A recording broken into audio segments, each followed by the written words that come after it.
Please follow Unfound's social media sites at the X, Instagram, and TikTok. Shannon Lee Collins was a 48-year-old from Pottsville, Arkansas. He was a married military vet with a son and stepdaughter. On March 11th, 2021, Shannon came home from a business trip and had an argument with his wife. The next morning, she says Shannon walked off and did not return. He was never seen again. I'm Ed Dunsel, and this is Unfound.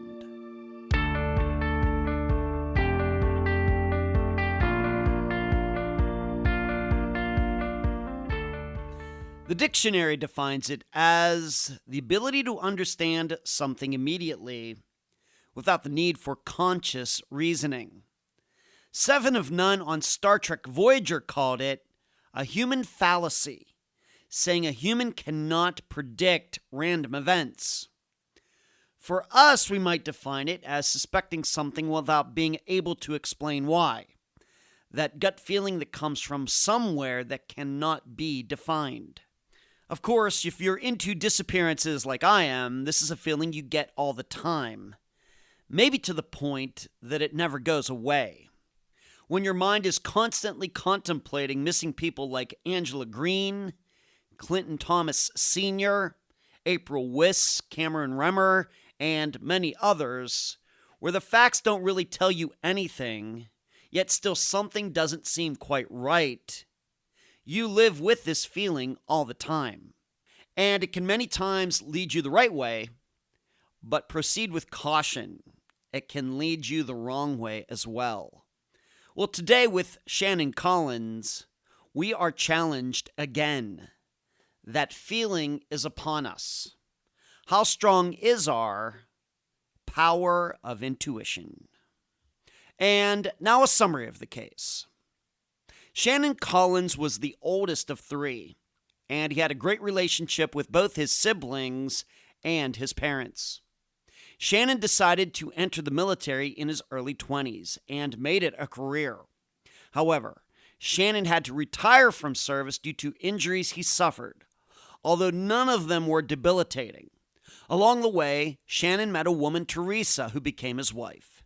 She had a daughter who Shannon adopted, and the couple had a son as well. Their marriage was decent for 20 years, but in the year leading up to Shannon's disappearance, their union had deteriorated, and Shannon had begun a relationship with someone else in another state, and Teresa was well aware of this. So, on March 11th, 2021, Shannon had returned from a trip where he delivered something out of state. During this time, Shannon also saw the new woman.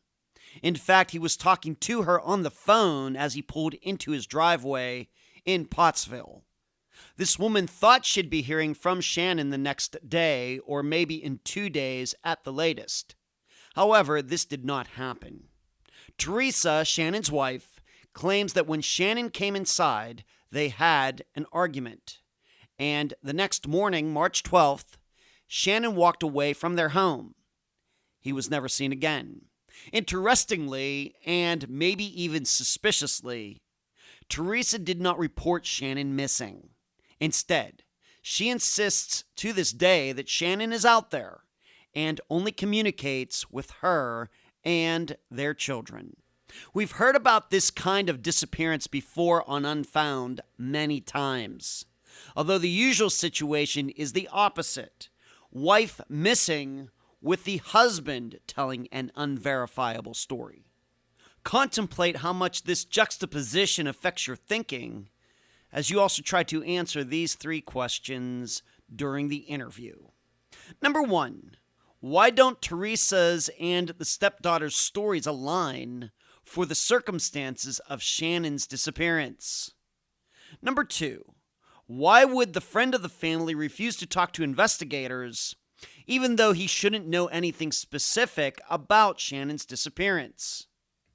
And number 3, How does your perception of Shannon and his extramarital relationship affect your opinion of this disappearance, if at all?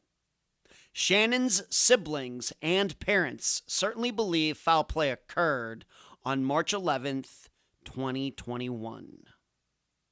The guest for this episode is Shannon's brother, Blake. Unfound news. Since we are close to the end of the month, please be looking for the next episode of Unfound now on the YouTube channel. I will analyze a recent disappearance to the best of my ability.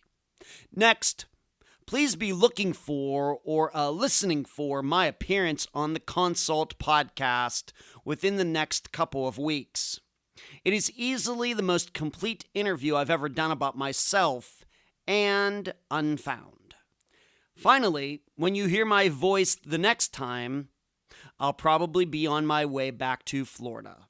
I'm enjoying my time here in Pennsylvania with my dad, but it's time to get back to my real life. I'm so happy to have on this episode of Unfound the brother of Shannon Collins, Blake. Blake, welcome to Unfound. Thank you very much. Thank you for your time today. Very grateful to be here. You're very welcome. This is what we do, and everybody should know we're doing this interview on July 15th of 2024. Let's just start here. You are Shannon's brother. Let's just talk about your family. How you have any other brothers, other sisters? Just talk about your family, growing up together, if you could. Yes, sir. I am the middle child, and obviously Shannon is my older brother. I am 45 years old. Shannon is 5 to 6 years older than me. We have a younger sister, and she is about 5 or 6 years younger than I am. So wow. She's around 10 to 11 years older. 10 to 11 years younger than Shannon is. So we all grew up typical family, I guess you could say, typical American family, and grew up in with great parents and a good community, and felt like we had a really good childhood, at least from by all accounts, and me in particular. Felt like that we had a really good childhood, good family unit, and where we are today because of that family unit. Yeah. Where did you all grow up? In Arkansas, somewhere else? What town?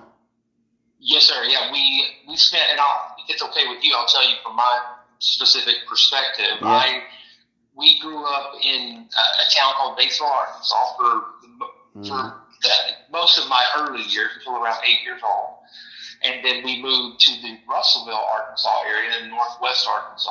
Wow. And the reason that's important is because that's where Pottsville, Arkansas is located, which is a smaller community right outside of Russellville, Arkansas, where my brother lived when he disappeared in 2021. And that we lived there until we were probably the eight years old for me to about 13. We moved into central Arkansas, and that's where my sister and I graduated from high school.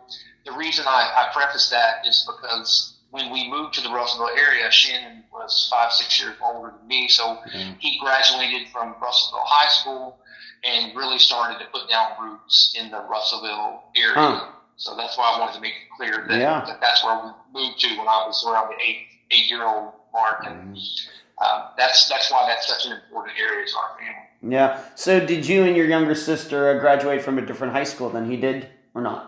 Yes, sir. We graduated from a high school right outside of Little Rock, a little town called Cabot, Arkansas, and that's where we graduated high school from. Okay. So when you say you got a brother 5 to 6 years older and a sister 5 or 6 years younger, man, you were right in the middle. Like right smack in the middle, and not just in the middle, but like years-wise as well. Okay. All right, very good. Just maybe a little bit more just about your family. Would you say that, comparing Shannon to you and your younger sister, all very similar or different personalities, or what would you say? Oh, yes, sir. I would say we're all completely different personalities. And, it's funny how you think about as you're in adulthood, looking back as children and growing up. Like I said, we feel like, or at least I feel like, speaking for myself, we had a really good childhood. We probably had some teenage angst during those years where we were more rebellious than we probably wanted to be or should have been. But my sister, on the other hand, she's about as good of a person as you can get. So Wow. she avoided a lot of that teenage rebellion this year. She didn't really have much of that. So we're all completely different, but all grew up with the same morals, values of trying to treat people right and do right by others, and trying to be helpful in the community. So yeah, very grateful for our family. Did you move around because of maybe your parents' work or something, or you moved around quite a bit? It's at least my impression. Yes, well, not too much. We moved from we were in the north central Arkansas area in Batesville for about 5-6 years. Then we moved to the Russellville area where we were there for another 5 or 6 years, somewhere close to that range. Mm-hmm. And then my parents settled in the town outside of Little Rock where my sister and I graduated high school, and they lived there for 25 years until moving to another town in the central Arkansas area. So we didn't move too much, but we felt like we had pretty good stability, I guess you could say. So, but it was due to my dad's work. My mom was, we were lucky enough and grateful enough that my mom was a stay-at-home mom and helped take care of us. And couldn't ask for a better mother and human being, I can assure you that. Okay. All right. Of course, the reason we are here is because Shannon went missing back in 2021. So let's now talk about him specifically. What would you say, some of his interests? Was he into sports? Was he a musician? What are some of the interests, hobbies, and things that Shannon had, maybe teenage years into his early 20s? Of course, we're eventually going to get to his military career, but before all of that, what was Shannon into? Yes, sir. Yes, sir. My brother was a very, very smart individual. I can definitely tell you that. But he was like most of us. He was interested, obviously, in music, movies, TV. But he loved sports, and he was a huge San Francisco 49ers fan. Wow. And a New York Yankees fan. Now, the question is how does that come about from somebody in Russellville, Arkansas? Right. I don't know. Right. I agree. He absolutely loved sports, and that was a big part of his life, keeping up and tracking what his sports teams were doing. But yeah, just like most folks, he had those hobbies, but he also was very involved with his church, and obviously you mentioned the military, which I know we'll discuss. Yeah, we'll get into that in a bit. But did he play sports in high school, or was he more academic minded, or a little bit of both? Or I think he played a little bit of sports when he was younger. I don't think he played too much. He was in band in high school, so he definitely liked music. But he didn't play too many sports as he grew up. But I did want to add too that he, like I said, he was very involved with his church, but he was also very involved and active in his son and daughter's life as well. So that's a pretty important part. All right, we're of course going to get to his married life. All right, so he graduated. You said he graduated high school, and did he go right into the military, or is that something he had to think about for a while, or was he one of these people who went directly in? Yes, sir. I think, to my recollection, he went to Arkansas Tech University for a time. I'm not sure how long he was there. I think he was there for a few years. And then it wasn't too much longer. I think in his early 20s is when he actually decided to go into the military. Okay. And he was in there for quite a few years. I've never been in the military, so forgive me. I've kind of made a career out of it. He wasn't just one of these guys who went in for did their 2 years and everything. He was in there for quite a while. Yes, sir. Yeah, to my understanding, the records that I've seen and what we've discussed, he was in the military for 24 years of service before he was honorably discharged and became, I guess, classified by the military as medically disabled. Okay, and we want to get into that in a second. And I realized you had your own life to lead, getting into your 20s while he's in the military. But just give the people maybe a general flavor for his military experience. Do you know where he was stationed? Was he stationed overseas? Was he in Iraq? Was he in Afghanistan? What can you say about just the generalities of his career? Yes, sir. To my understanding, and from the discussions I had with Shannon, I know he dealt with supply, and so what that entailed was getting soldiers ready for deployments, whether they were going to deploy somewhere domestically or in other countries. from what my understanding from Iraq and Afghanistan as well. But that was his focus, getting all the supplies and all the logistics involving those supplies in hand to make sure that soldiers had everything that they needed when they were deploying for missions. To my understanding, I don't believe he ever actually deployed overseas himself. I know he was in the process of doing that, I believe, multiple times, but for whatever reason, I don't think he actually ever had to go to the war zone like he was planning to. But I can assure you, if he had, he would have been ready to do that. Okay. So if he was in for 24 years, for example, he was actually in the military when 9/11 happened, for example. Yes, sir. Going back to September of 11th, 2001. It seems like yesterday, but it's like 23 years ago now. But he was in the military at that time, but never went overseas, the war on terror, Afghanistan, Iraq, etc. He was a guy who was in charge of getting people in a shape to go do those things. Yes, sir. To my understanding, he never deployed overseas. Yeah, I could be wrong on that, but to my understanding, he did not. Okay. Do you know what his rank was? How high did he rank? Do you know what his rank was when he was honorably discharged? Yes, sir. He was, when he ended his military career, he had the rank of sergeant major. I will be transparent and let you know I'm no expert on all the military rankings, but I know that, from my understanding, it was a ranking that was definitely appreciated by folks in the service as well as folks like ourselves. So he was a sergeant major when he was honorably discharged. Let's go back to maybe when he started with that. Was that a surprise to anybody in your family when he went to the military? Was that a surprise?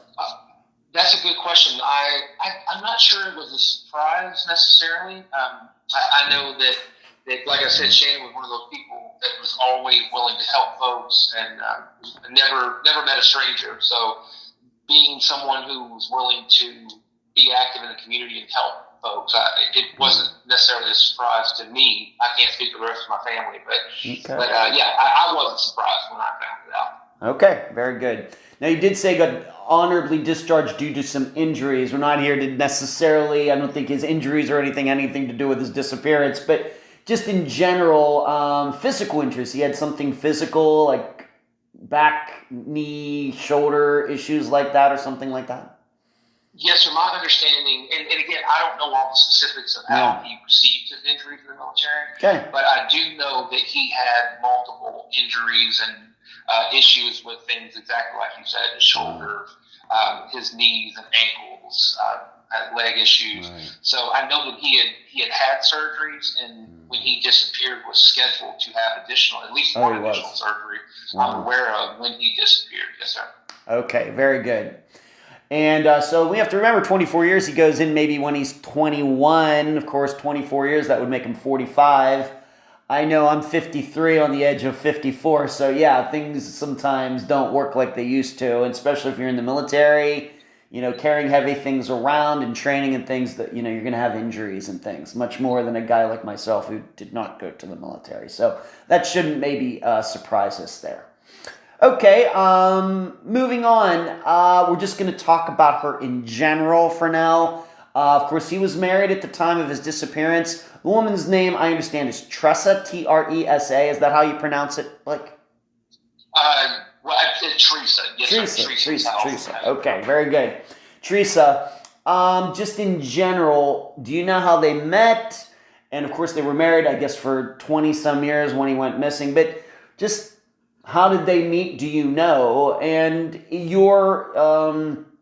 describe the relationship from your point of view. We don't want to get into what other people said about, but maybe just early on, the two meeting, did everybody think it was a good match? What do you know about them first meeting 20-some years ago?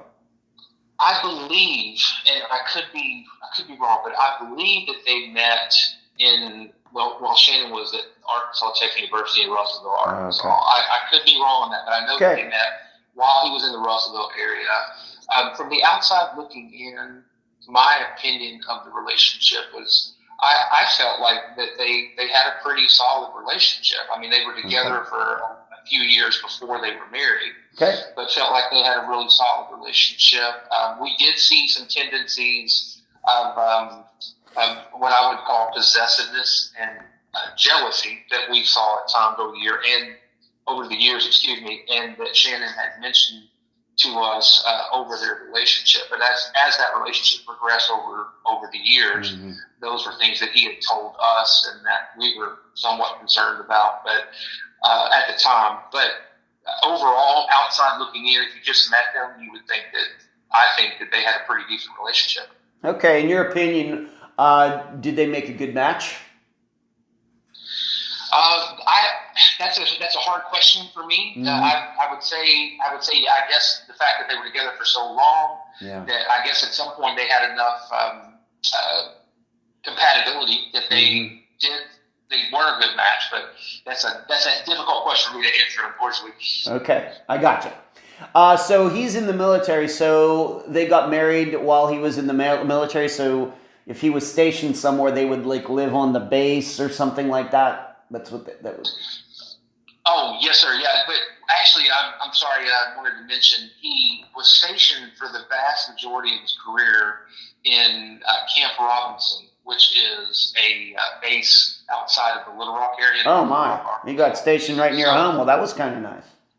Yes, sir. And so the reason that's important is because he would actually commute to his home in Pottsville, Arkansas daily, which was a 70-mile drive one way. So he would drive 140-mile round trip, somewhere in that range, every day to work Monday through Friday.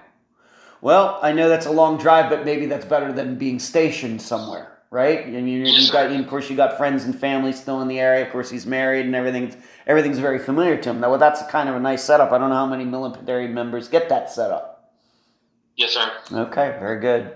Let's move on to this. All right, so they get married. They're married for, we're just going to say, approximately 20 years at the time of his disappearance in 2021.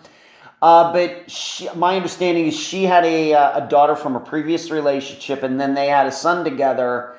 And you had told me that Shannon actually, the stepdaughter actually became his. He adopted her, or however you want to put that. Is that correct? Yes, sir. From my understanding, he did adopt her. I don't know when that happened. I know at some point, obviously, the relationship did occur.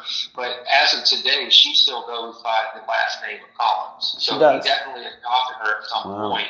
I'm just not sure the specifics of what age that occurred. Okay. As best as you can tell, once again, I realize you have your own life to live, but when you would see Shannon with his stepdaughter and his son who was born later, the stepdaughter, of course, older than the son, you know, what kind of father was he? Strict disciplinarian, or the big cuddly bear type, or what would you say? Well, from my recollection of seeing him with his kid, they had a really good relationship. I mean, my brother was involved with all the different activities that they were in, whether it be church functions or things outside of the community they were working with. My brother's son was a swimmer in high school. He was homeschooled by my brother's wife. Okay. But during those high school years, he started swimming, or even earlier. He was a swimmer in high school, and then he became a swimmer for the college that he attended at the University of the Ozarks in Clarksville, Arkansas. He was a swimmer for them. The reason that's important is because my brother was at every swim meet, was in anything involved in his kids, he was there. As a disciplinarian, that's a difficult question, but from just me knowing my brother, I don't think he was the hard disciplinarian type. I think he was more of a teddy bear type who wanted his kids to do right, but tried to make sure that they knew that when they were wrong to correct that behavior. But I don't think he was somebody who was mean or tough in any regard. Okay. All right. So good with his kids. Stepdaughter becomes his own daughter. In your opinion, they were all pretty close. Yes, sir. From my perspective, I would say that's all we want. That's all we want right now is your perspective. Yes, your perspective when you would see them, even if it was only once a month or once every 6 months. Just your impressions, what you saw, and when you were, actually spoke to Shannon about any of these topics. Sir. Okay, very good. So he's in the military and he's doing this round trip, but he's keeping up with his children. He's attending their events, whether it's swimming or whatever else. Let's move on to this. His job. Now, of course, if you can remember, just an approximate year will be fine. What year did he get out of the military? Just approximate. I believe he was actually honorably discharged in 2018, 2019 timeframe. Okay. All right, and of course he gets out, and it's gonna be a very important topic later. But he starts receiving some sort of retirement or benefits from the military, correct? Yes, sir. Yes, to my understanding that he was receiving VA disability payments because of his classification of level of disability. Yes, sir. Okay, and I know a little bit about this. A guy that I've played disc golf with here in Florida, also military vet, also was honorably discharged from an injury as well. So I know at least a little bit about that. You and I have actually talked about that. So how did you get this job as a delivery driver? Maybe we need to just touch upon this job just for a little bit.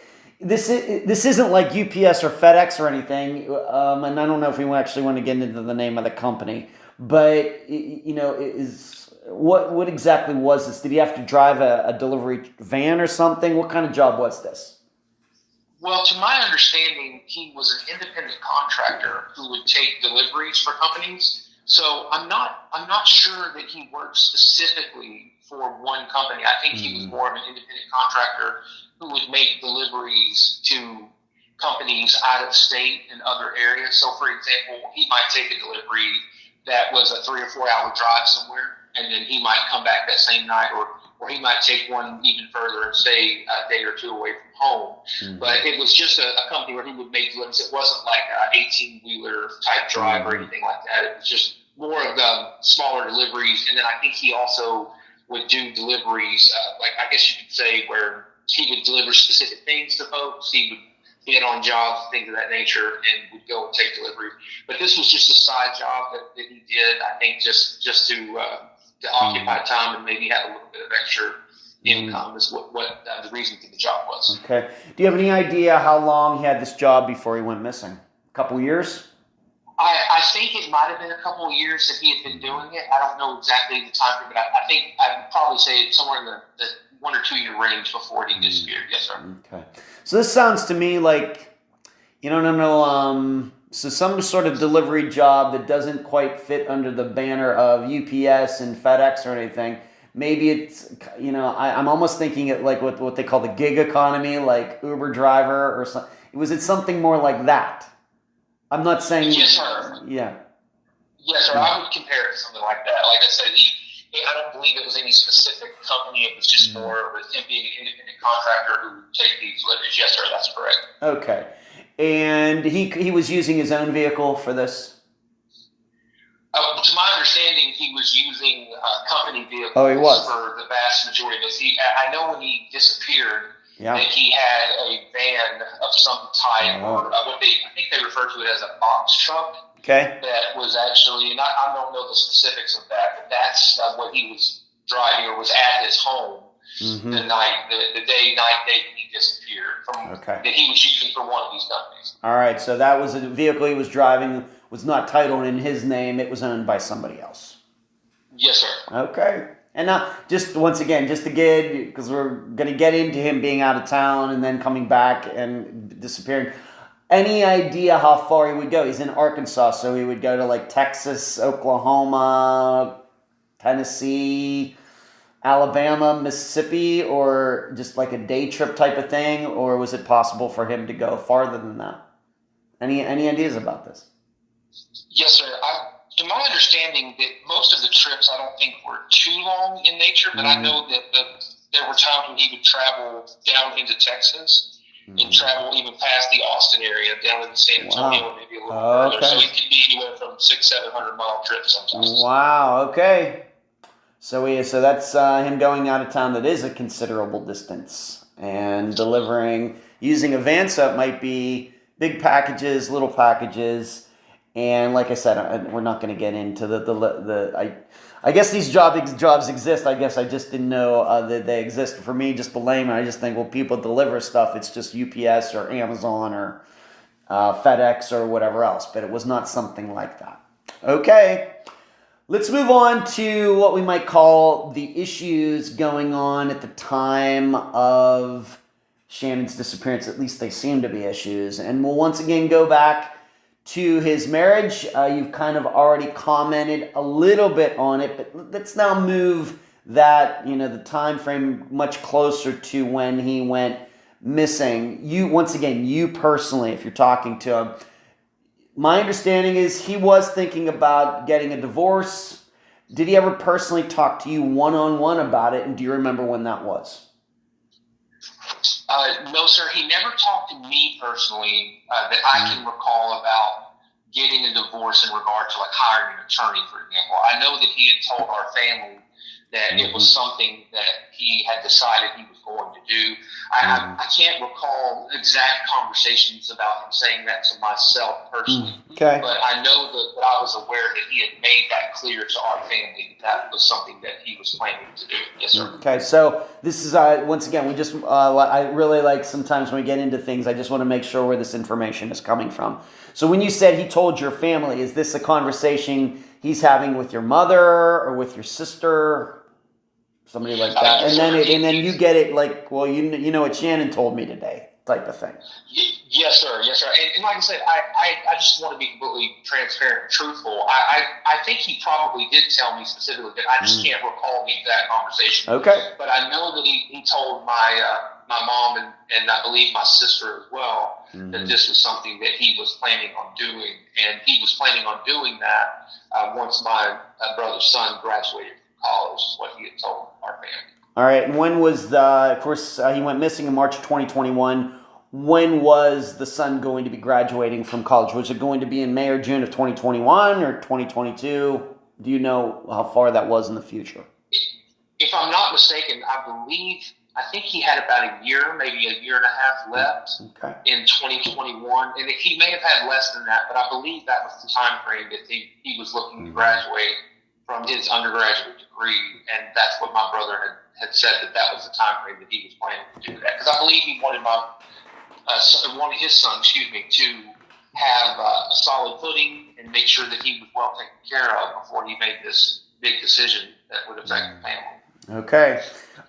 Do you maybe remember, being that, like you said, you may have talked to him about it, don't specifically remember, but maybe your sister or your mother, maybe even your father, whoever else in the family might have told you about this. How long had this talk been going on before March of 2021?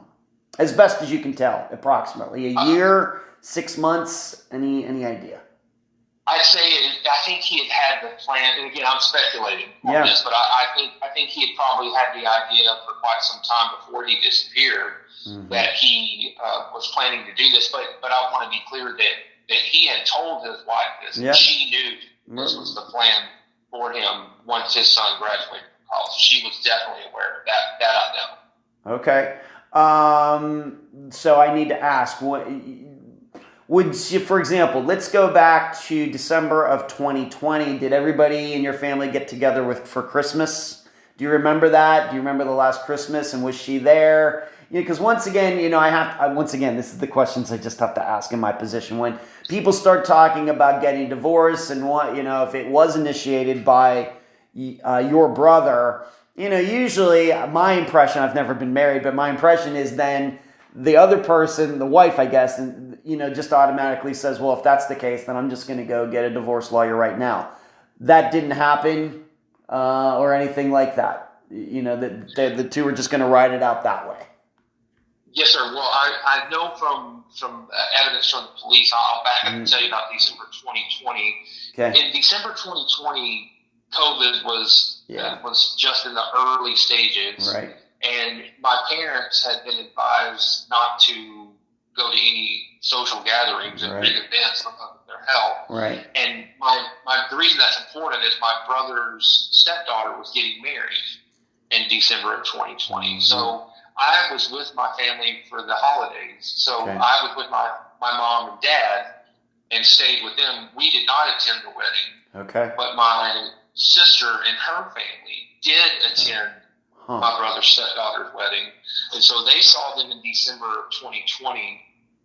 There was no Christmas that we spent with them. Okay. I don't know if my sister spent any Christmas time with them, but I know she was at the wedding. And then you fast forward into 2021, and that was the last time I believe my sister saw him, my brother, and I didn't see him at that time again because of COVID. That we weren't seeing anyone at that time, really anyone. So that's the last time I remember. And in regard to the divorce, I know that my brother never told me specifically about hiring a divorce lawyer or anything, but I know that police are aware that my brother's wife did indeed but had contacted multiple divorce lawyers in the area before he went missing in March of 2021. All right, so further proof that not only was he telling you, his family, his intentions, but he knew that, and she knew about it as well. This was not like a secret within your family. He was telling you, well, you got to keep it on the down low here. This is like something that was very public. Yes, sir, that's correct. Okay. Do you think, just in general, between yourself and your family, if you can speak for your family, when you first heard about his divorce intentions, surprised?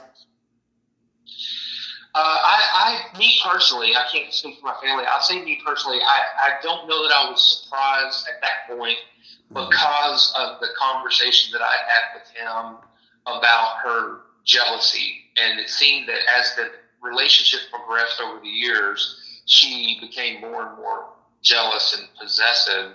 And he had commented to me, and I believe my mom and other people in the family, but I know to me, had commented about how he was very concerned about her jealousy and her possessiveness, and he couldn't do anything without being scrutinized. Whether he was doing anything wrong or not, it didn't seem to matter.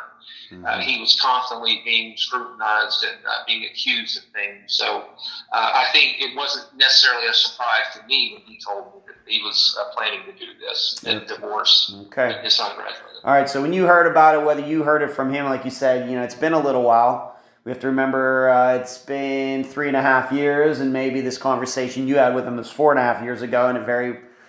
I can understand you might have forgotten like that, but it's just accepted knowledge that he was planning to get a divorce, but still that divorce was still not going to be until like a year in the future because his son was not graduating until May of 2022.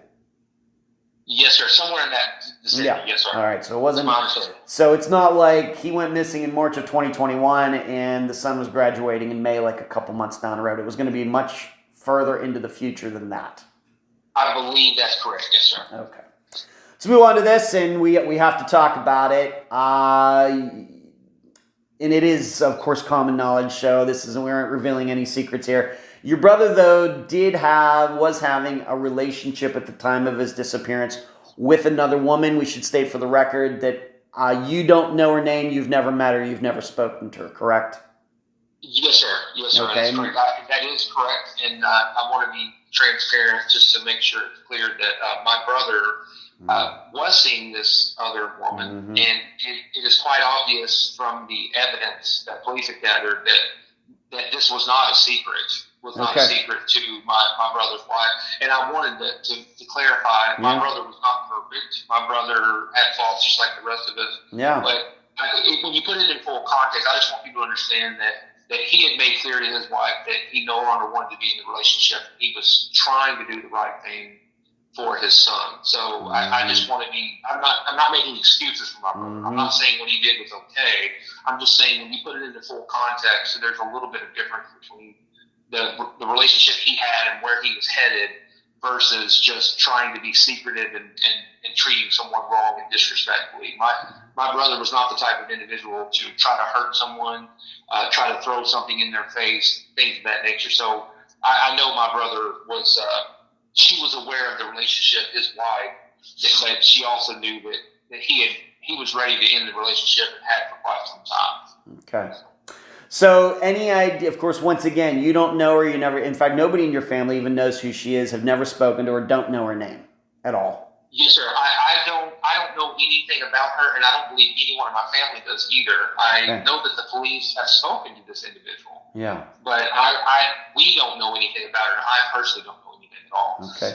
Any idea how they met? I do not know how they met. My guess is that they probably met in some online fashion, but I'm not sure about that. Okay. But that would be my guess because she lived out of state. But I couldn't tell you more than that, unfortunately. Okay. Have the police, being that they've spoken to her and none of you have the police ever given you an idea of how long she and Shannon were in this relationship? 6 months, a year, any ideas? from talking with police, I don't know of any specific time frame. I'm not sure if the relationship was somewhat new or they'd been together for a while, but I do know that she was very surprised when she never heard from my brother again. Right. And one reason for that is when my brother is headed home for the last time on March 11, 2021, he's actually talking with her on the phone when he goes to his house. So she was the last person to ever talk to him on his original cell phone, which I know we'll discuss later. When I say original. Right. But I don't know much about the conversation outside of that, but I know that they were involved, obviously, when he disappeared. And I believe the very last picture that's ever been taken of my brother was with this woman as well. Okay, so you've actually seen a picture of her, but you don't know who she is or not? Well, that's a good question. I've never seen a picture of her, but what I've seen is if you look at the Polk County Sheriff's Office Facebook page, the last post they made of my brother, that I'm almost positive that is a picture of him and this woman that he was seeing when he disappeared, and they cropped her out, obviously, for privacy reasons. I'm pretty sure that it was my brother and her. It was the day before he comes home to Little Rock, Arkansas, and he comes home for the last time. Very good. So her picture is not post. They cropped her out. I can understand why they did that. All right. So we don't know what she looks like. So importantly, did your family know that Shannon was involved with this other woman? Had he made it public to your family? He hadn't made it public to me. I'm not sure if he had talked to anyone else in our family.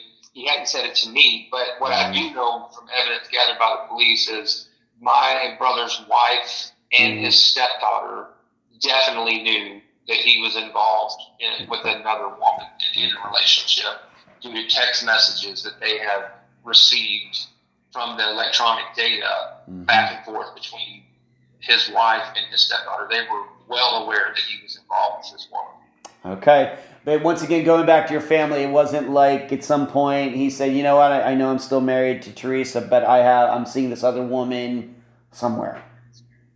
Yes, sir. No conversation with me like that. I don't believe he had a conversation like that with anyone in our family, but I'm not 100% sure. But I know he didn't have that conversation with me. Okay. Let's move on to this. All right, so we're going to come back, of course, to this other woman a little later, as you've already detailed. My understanding, of course, you've already talked about how some of you did not go to the stepdaughter's wedding, and there was a bit of a falling out there, I guess, between Shannon and your parents. So your parents had not spoken to Shannon for quite a bit before he disappeared. Well, yeah, that's one way to phrase it. That's correct. The background on that is he was upset because they didn't attend the wedding of his stepdaughter. He felt hurt by that. But the full context of that is he was upset. He was getting over being upset. And the reason we know that is that I was having conversations with him as well as my sister after December 2020, the last few months before he disappears in March 2021, my sister and I are having regular communication with him. My sister more than I am with phone conversations and text, but we are texting as well during that time, my brother and I.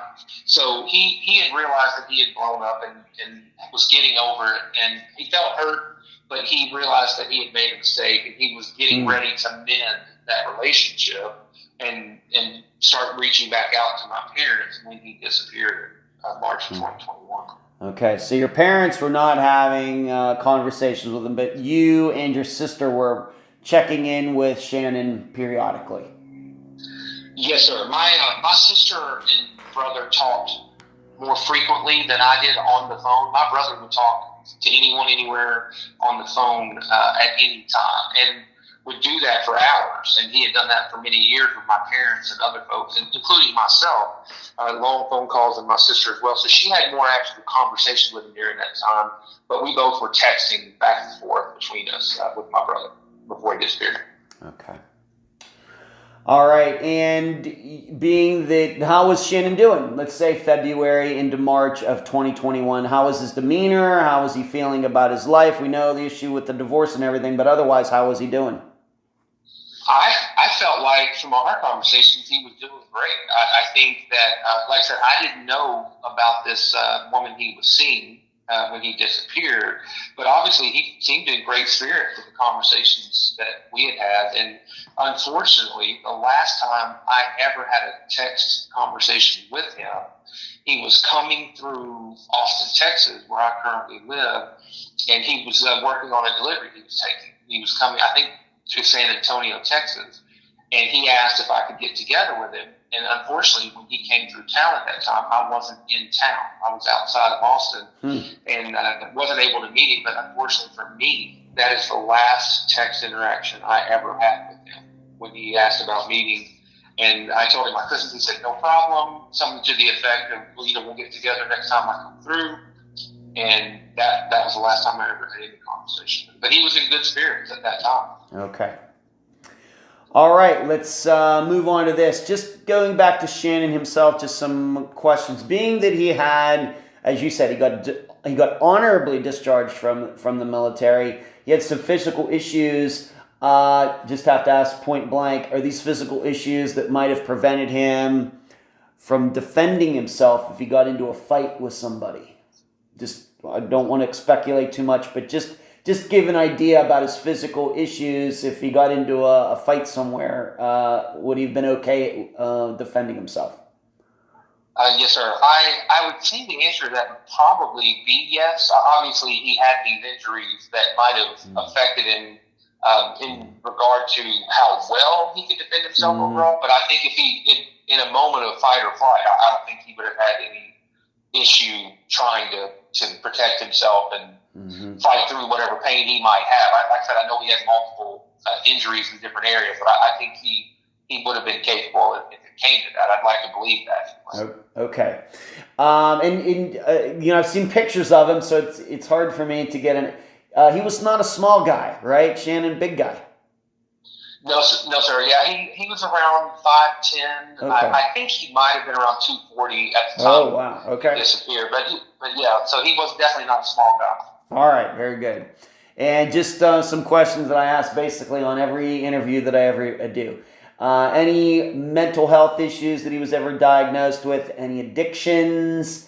And then also any, of course, being that they're getting divorced, I have to ask, any domestic violence issues in the marriage, meaning cops getting called to the house? Any of that, to your knowledge, going on with Shannon and or his wife at the time? Yes, sir. I'm not aware. I'll start with the mental issues. I'm not aware of any mental issues or any mental disabilities, I guess you could say, that he had. Okay. I know that in regard to substances, I know he took medications. I don't know what he took exactly. I don't think there were any issues with medications. I know he shouldn't have had any addictions that I've ever seen. He didn't drink any alcohol that I've ever seen him do. Okay. So between drugs and alcohol, I don't see any issues there whatsoever. Okay. In regard to domestic violence, the answer is 100% no.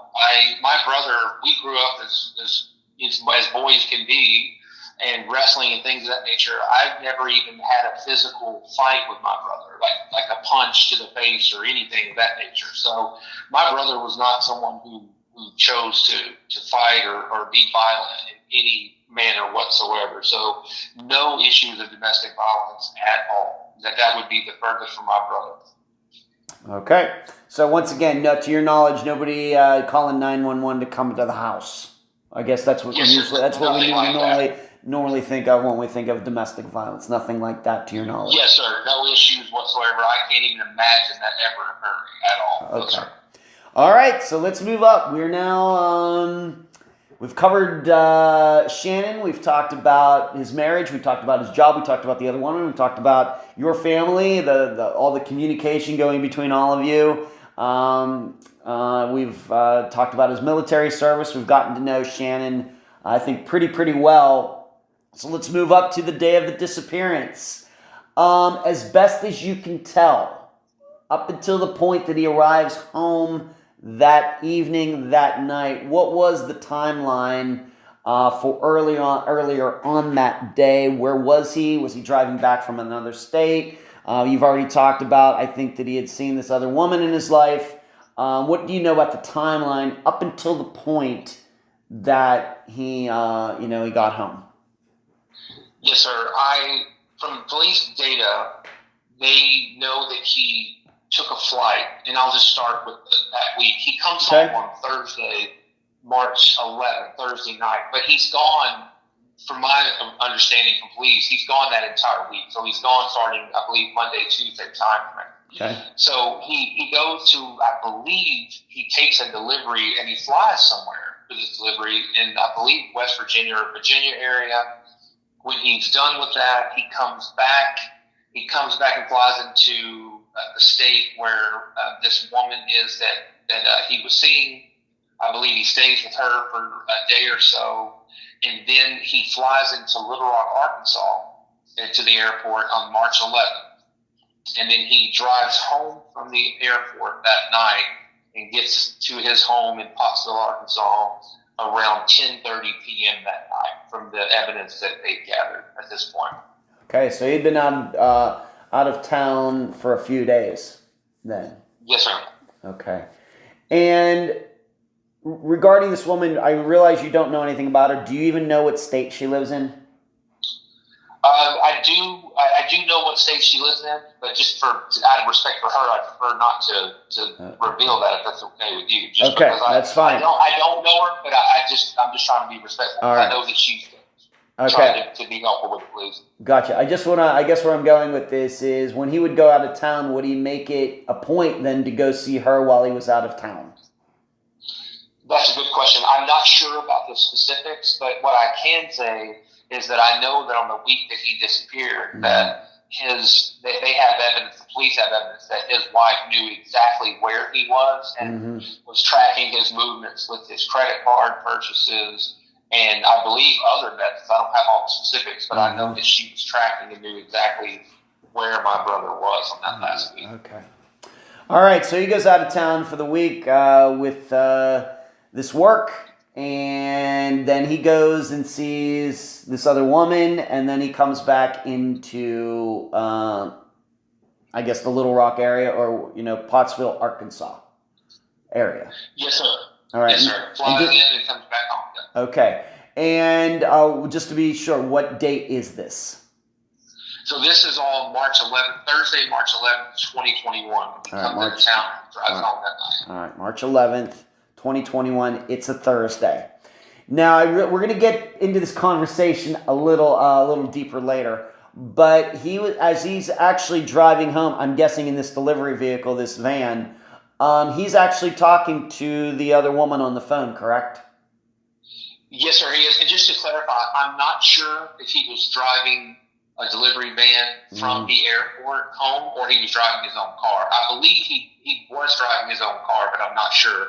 But I just wanted to clarify that just for transparency.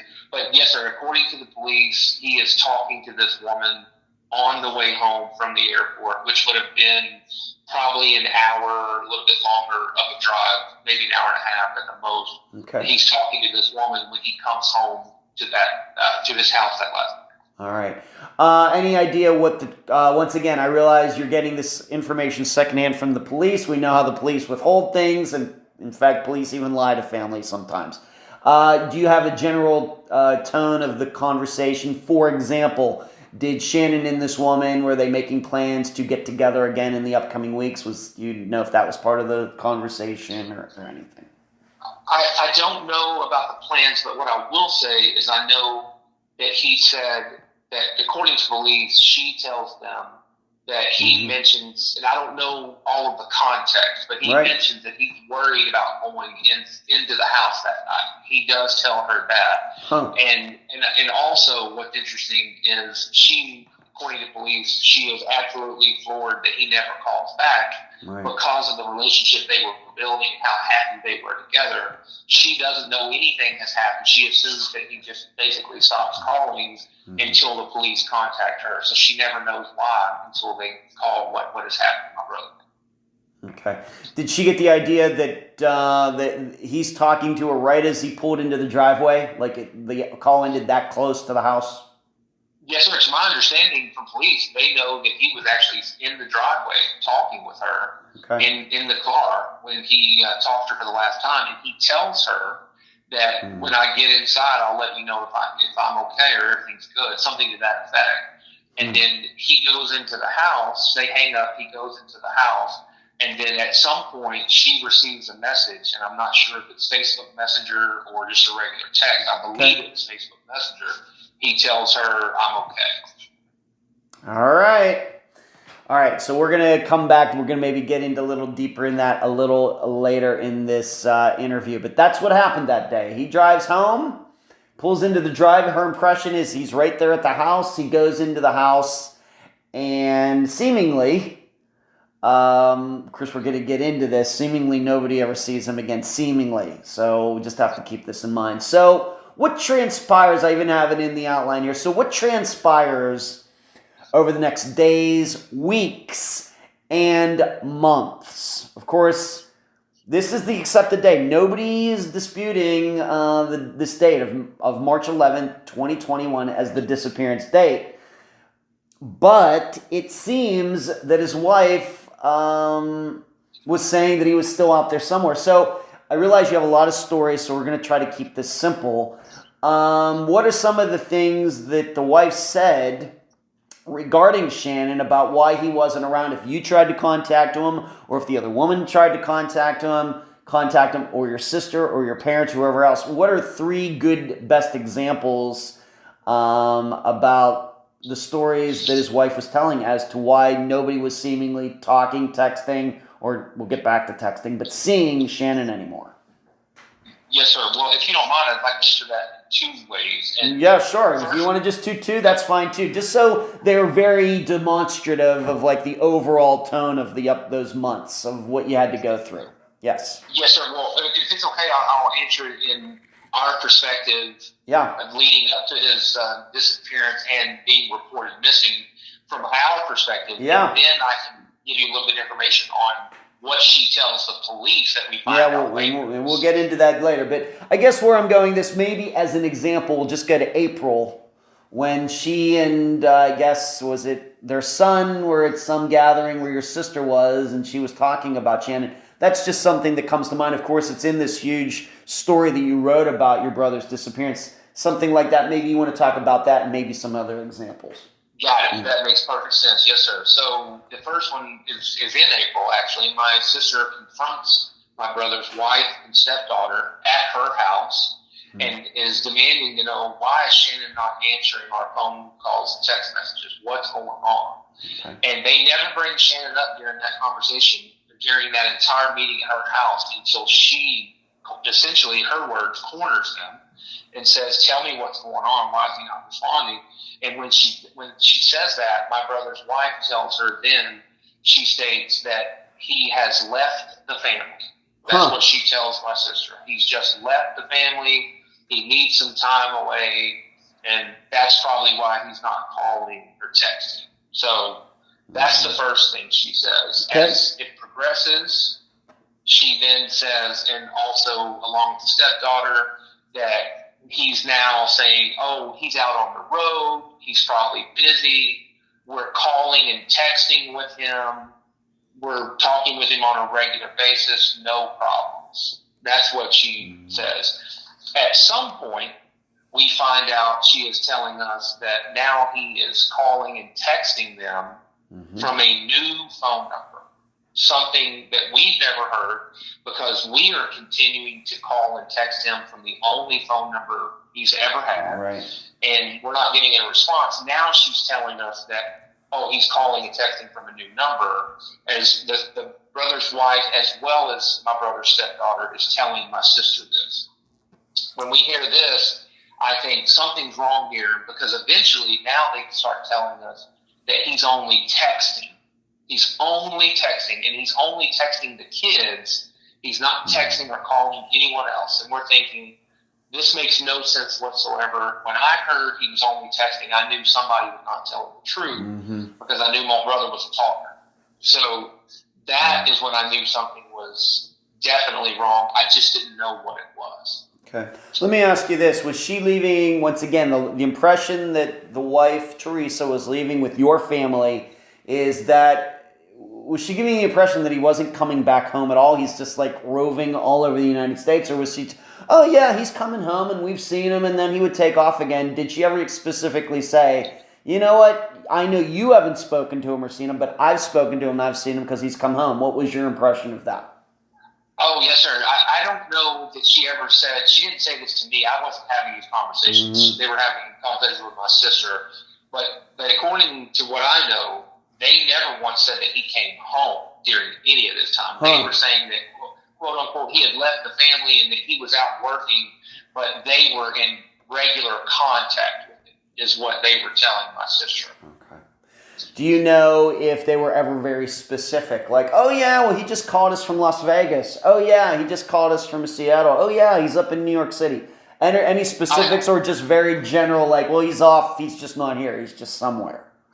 Yes, sir. I believe it was all general. I never recall hearing anything specific. It was all just general statements of he's out on the road, he's working, we're talking and texting. Mm-hmm. And again, it's important to note that when you watch two kids grow up, and your brother's been married to this woman for 20 years, you don't expect that they're not telling you the truth. Right, yeah. When all this is occurring. Yeah, of course, of course. During this time, and I have it in the outline, I'll just ask you this. During this time when your sister would see the wife, did any conversation about the other woman ever come up? Did Teresa, the wife, ever say, you know what, I think he just took off and he's spending the rest of his life with that other woman? Any talk of the other woman come up in any context to your knowledge? I have been, not to our family that I know of, but I do know that she had made that comment to other individuals in the community.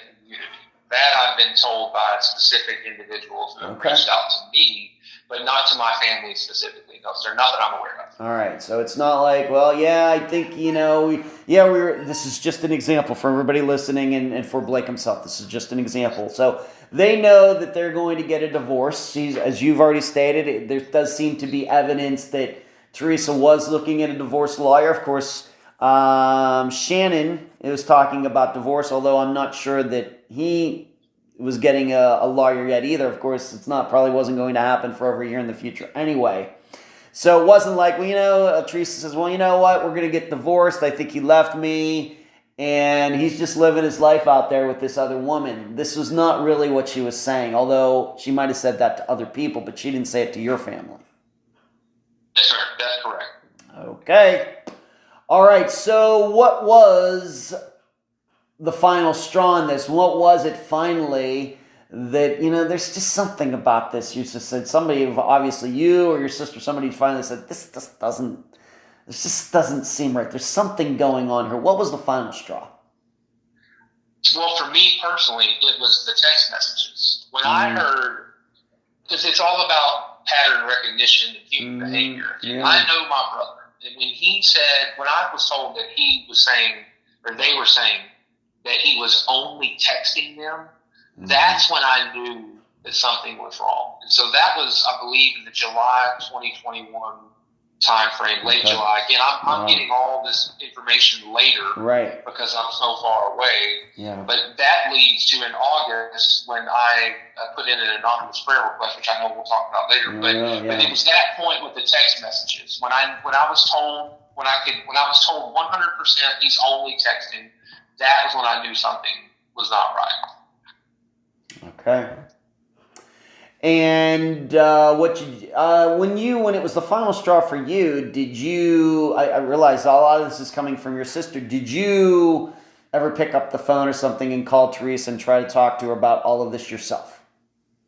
No, sir. I never called her. I continued to try to call my brother and text and call him and leave messages, whether it be his birthday or Father's Day or whatever the case might be, and never received it. But I didn't call her. I know my sister was trying to reach out to her at different time frames, but not me myself personally.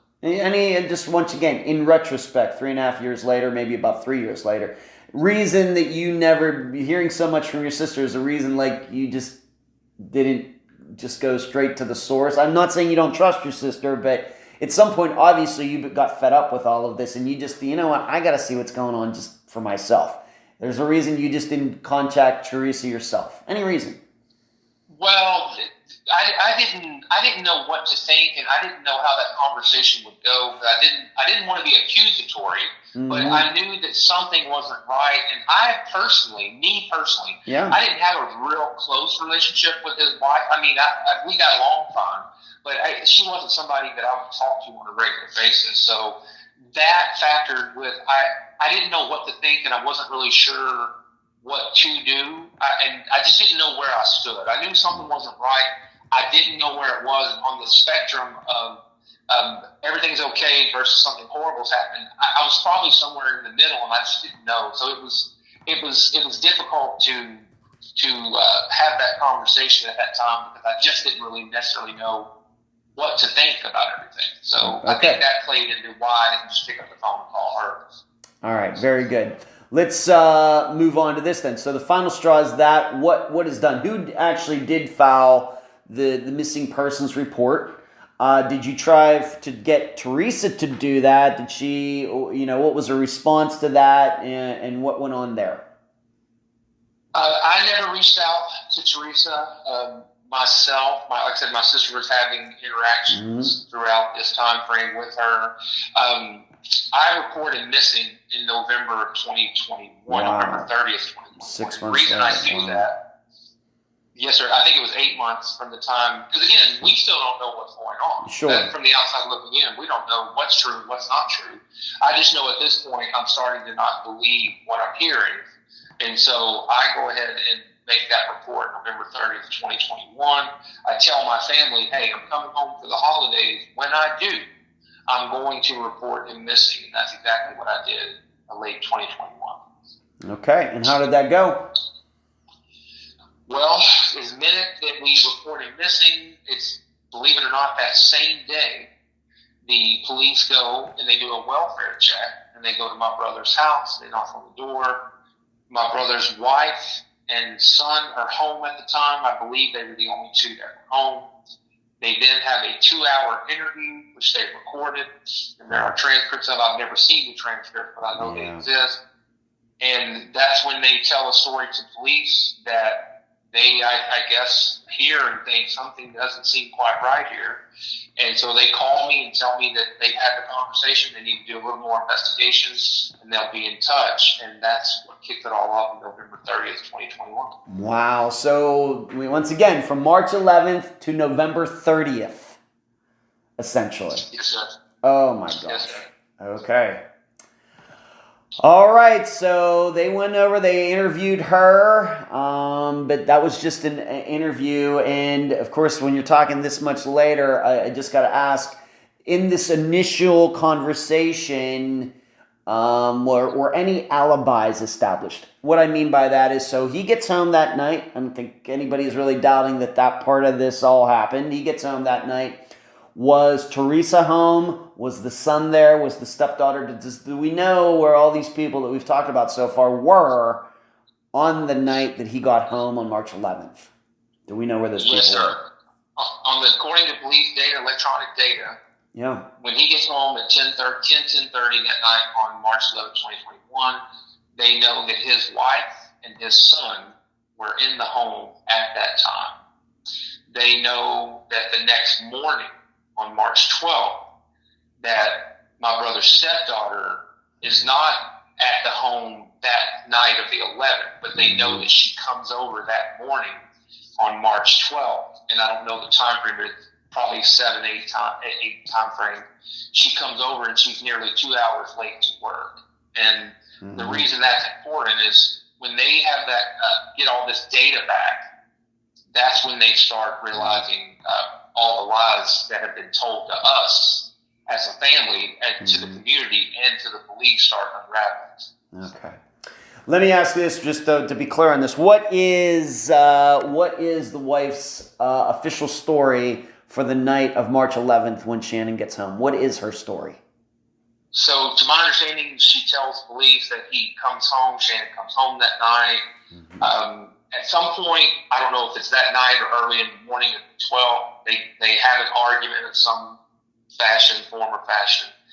And then she tells police that he leaves on the morning of March 12th, and he simply just walks away from the house. Mm-hmm. He doesn't take any money, doesn't take a car, doesn't take any possessions, just walks away. That's what she tells police on the morning of the 12th.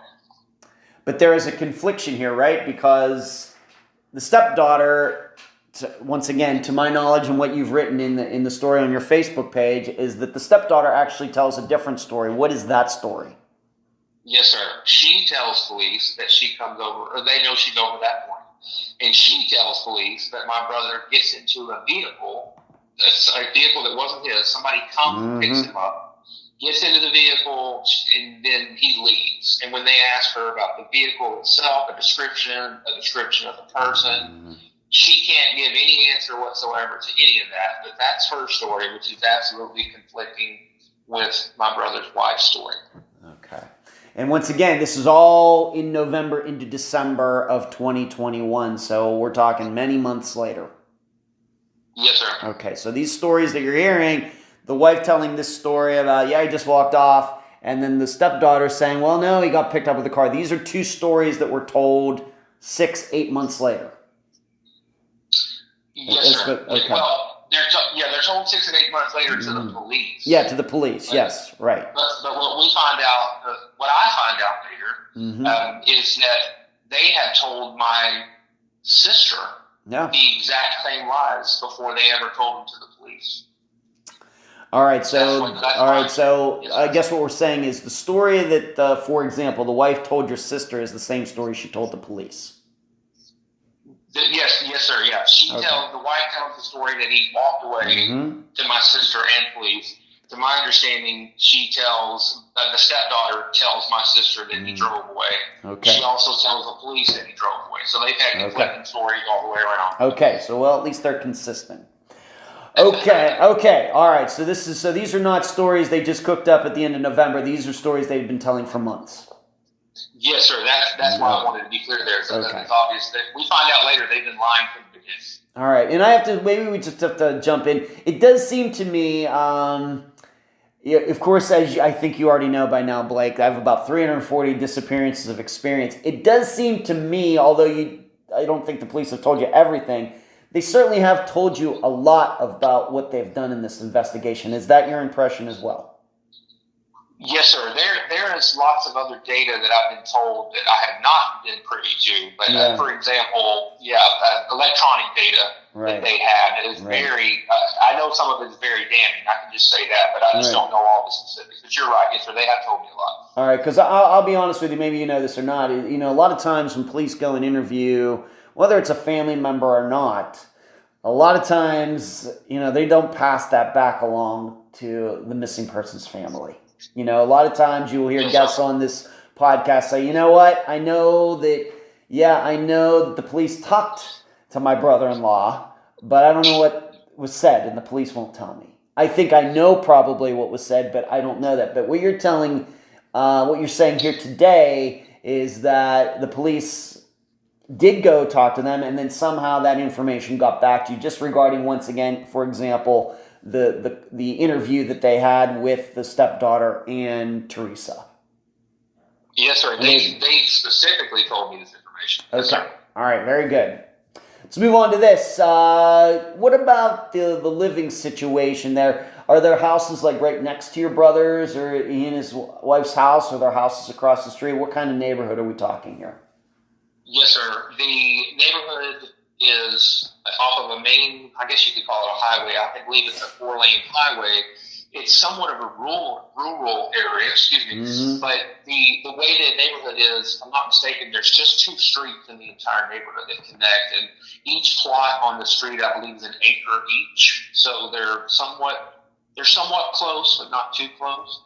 And what I found since this investigation has started is that my brother was friends with quite a lot of folks in his neighborhood, and they knew my brother very well, and some of them have been quite involved since his disappearance. But it was a friendly neighborhood where everyone seemed to know each other, and he lived there for 15 years when he disappeared.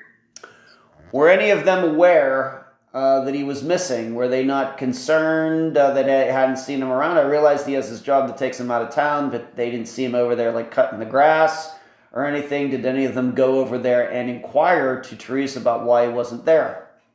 Well, from what I understand, she immediately begins lying to her neighbors and telling them that he has left the family.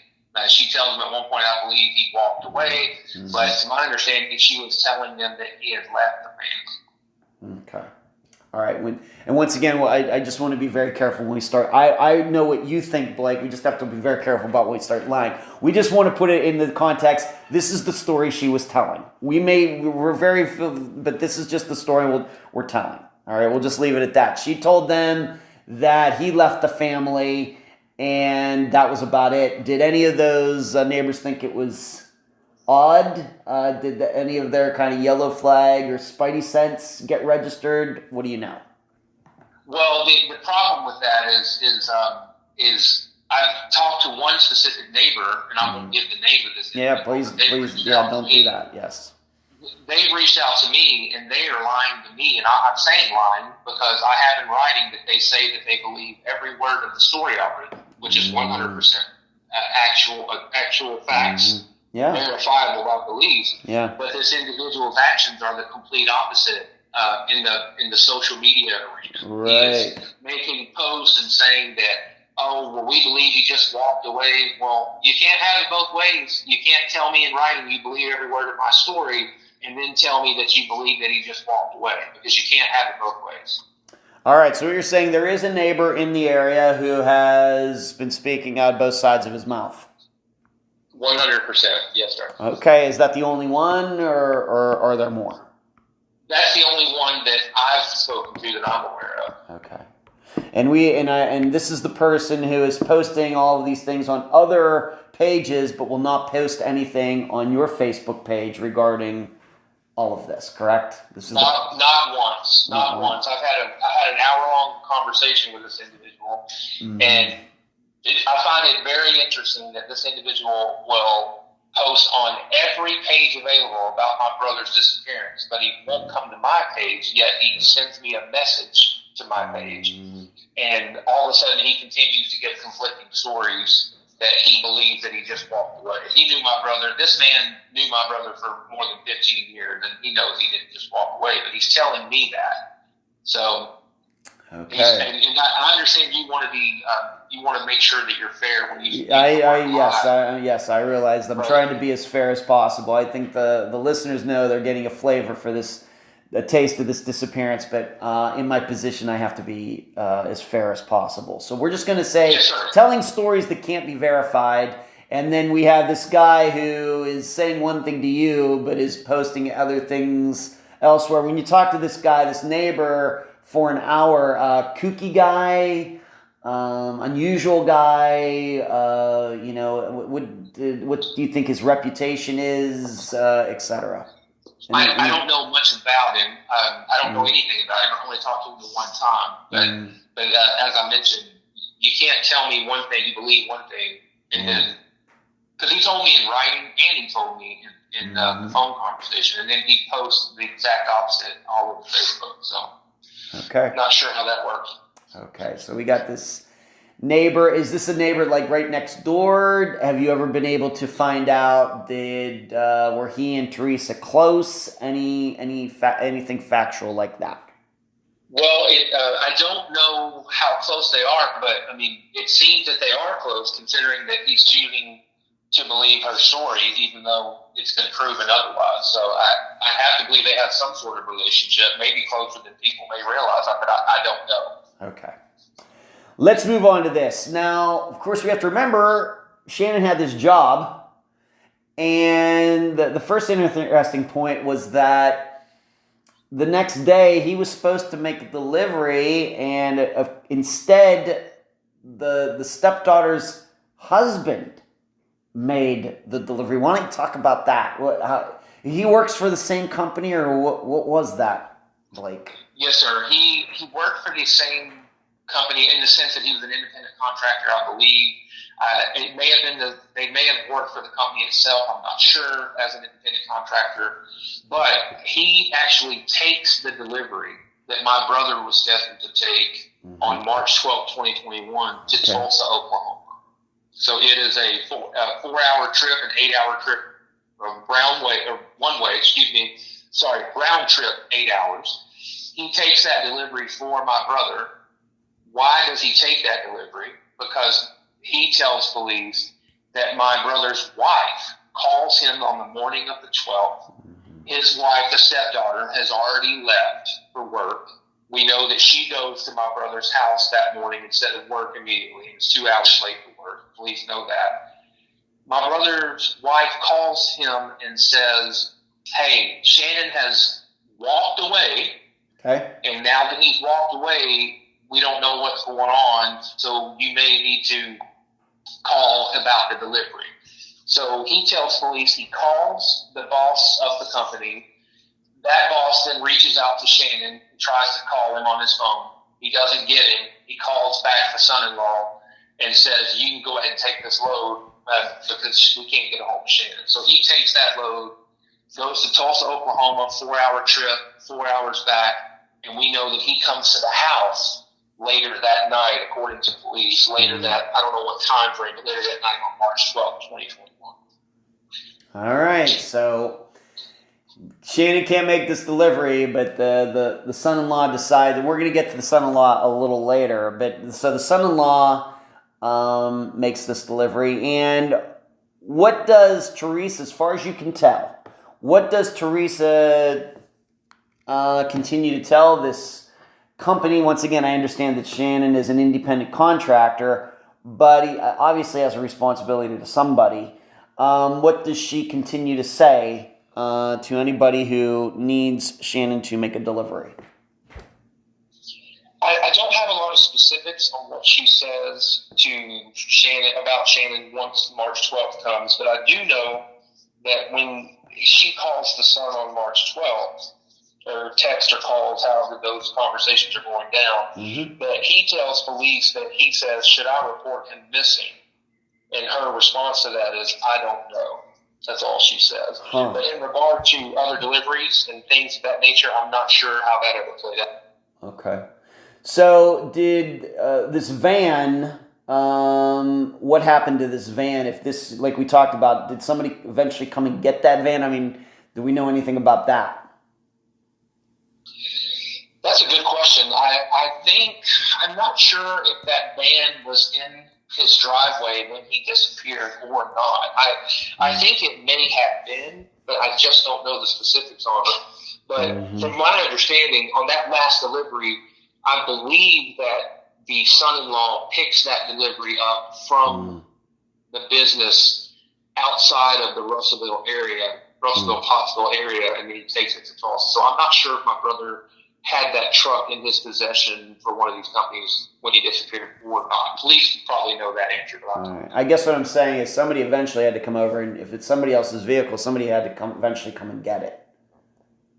Yes, sir. To my understanding, because the way those deliveries work, I just don't know if there was a van that was someone else's property at his house when he disappeared or not. If there was, I get your question, which is somebody would have had to have come and gotten it. I just don't know if there actually was one there at the time when he disappeared. Do you know if police ever tried to track this van down? And I just have to be specific, done any forensics on it? I think that they actually have tracked down the van. Wow. I don't know about specifics. I believe it was sold in another state, and I was told by police that they had gone and tracked that van down. I think they may have done some forensics on it, but I'm just not sure the details of that. If they did, I guess they didn't get any results from it that were helpful, because I haven't heard anything about it since. Okay. Let's move on to this. So we have the delivery, and just conveniently, the son-in-law could go, the stepdaughter, son-in-law, I don't know how you put that, goes and makes the delivery conveniently, being that Shannon isn't there to do this. Let's go back to the other woman again. And once again, we don't know where she lives. We don't know her name is. We just know that she exists. She is out there somewhere. And the police know who she is. But, of course, her story is that they're talking. Her impression is he pulls into the driveway. They say goodbye. She never talks to him or sees him again. Did she start calling and texting or anything? Did she ever get any answer? Or, for example, did she ever get a text back from Shannon's phone but maybe thought, well, that's not Shannon texting me? Anything like that? Do you know? According to police, I don't know the answer 100%. I would have to believe that she was calling and texting his original cell phone number. Right. But I don't know that she did that. And I don't 100% know that she didn't get a response. But to my understanding, she definitely did not get a response or a phone call from a text, any kind of response of any nature from that, because she tells police, to my understanding, that she had never spoke with him again or never had any communication with him after March 11th, 2021. All right, so it wasn't even something where she got a text from his phone and then thought it might be him, and then later it's like, maybe that wasn't Shannon. Nothing like that. Yes, sir. Not to my knowledge. I don't think that ever happened. I think I don't think that happened. Okay. You've already mentioned this, the stepdaughter, late for work the next day. How do you know this? From the police evidence. They know from her data that she was, and as a matter of fact, they may have gotten some of that information from folks at the church. I believe she worked at the church at the time. Okay. So they may have gotten information from someone there, but I think it was from electronic data is the reason they know. Is this the church we're going to talk about a little later? Yes, sir. Okay. All right, we'll keep that in mind. So she's, to your knowledge, did she give the police an explanation for this? I don't know. I'm sure she did. She only talked to the police briefly on one single phone call, and I don't think she gave too much information during that call. So I don't 100% know the answer on why she told them, or if she told them why she was nearly 2 hours late to work. All right. Maybe I should ask you this, being that you said that she only talked to them once. Since this time of late November of 2021, have Teresa and the stepdaughter and the son. Of course, we've kind of kept the son out of the picture here. Maybe he's going to come back here very shortly. But have they lawyered up or something since late November of 2021 or what? Yes, sir. The first time they go to speak with him is not long. Oh, well, I believe it's on November 30th, the day that I reported missing. And the son is with the wife at the time. I don't know what all he says, but I know he's there, and I know that they are shown text messages from quote unquote my brother, which I know we'll discuss later, on his phone. And I know that they see pictures of these text messages. I don't know what all he says at that time, but they have that one conversation, and they never speak to the police again. When they go back a second time for follow-up questions, my brother's wife immediately tells police, I don't want to talk, you don't want a lawyer. They've never spoken since, have never said another word. Okay, thank you. Let's move on to this. Of course, we're going to talk about two different phones here. First, we're going to talk about Shannon's phone. That is the one that he had up until his disappearance. Did it go missing with him? Have the police ever collected that? Was it left at the house? Has anybody ever seen it since then? What do we know about the phone that Shannon was using before he went missing?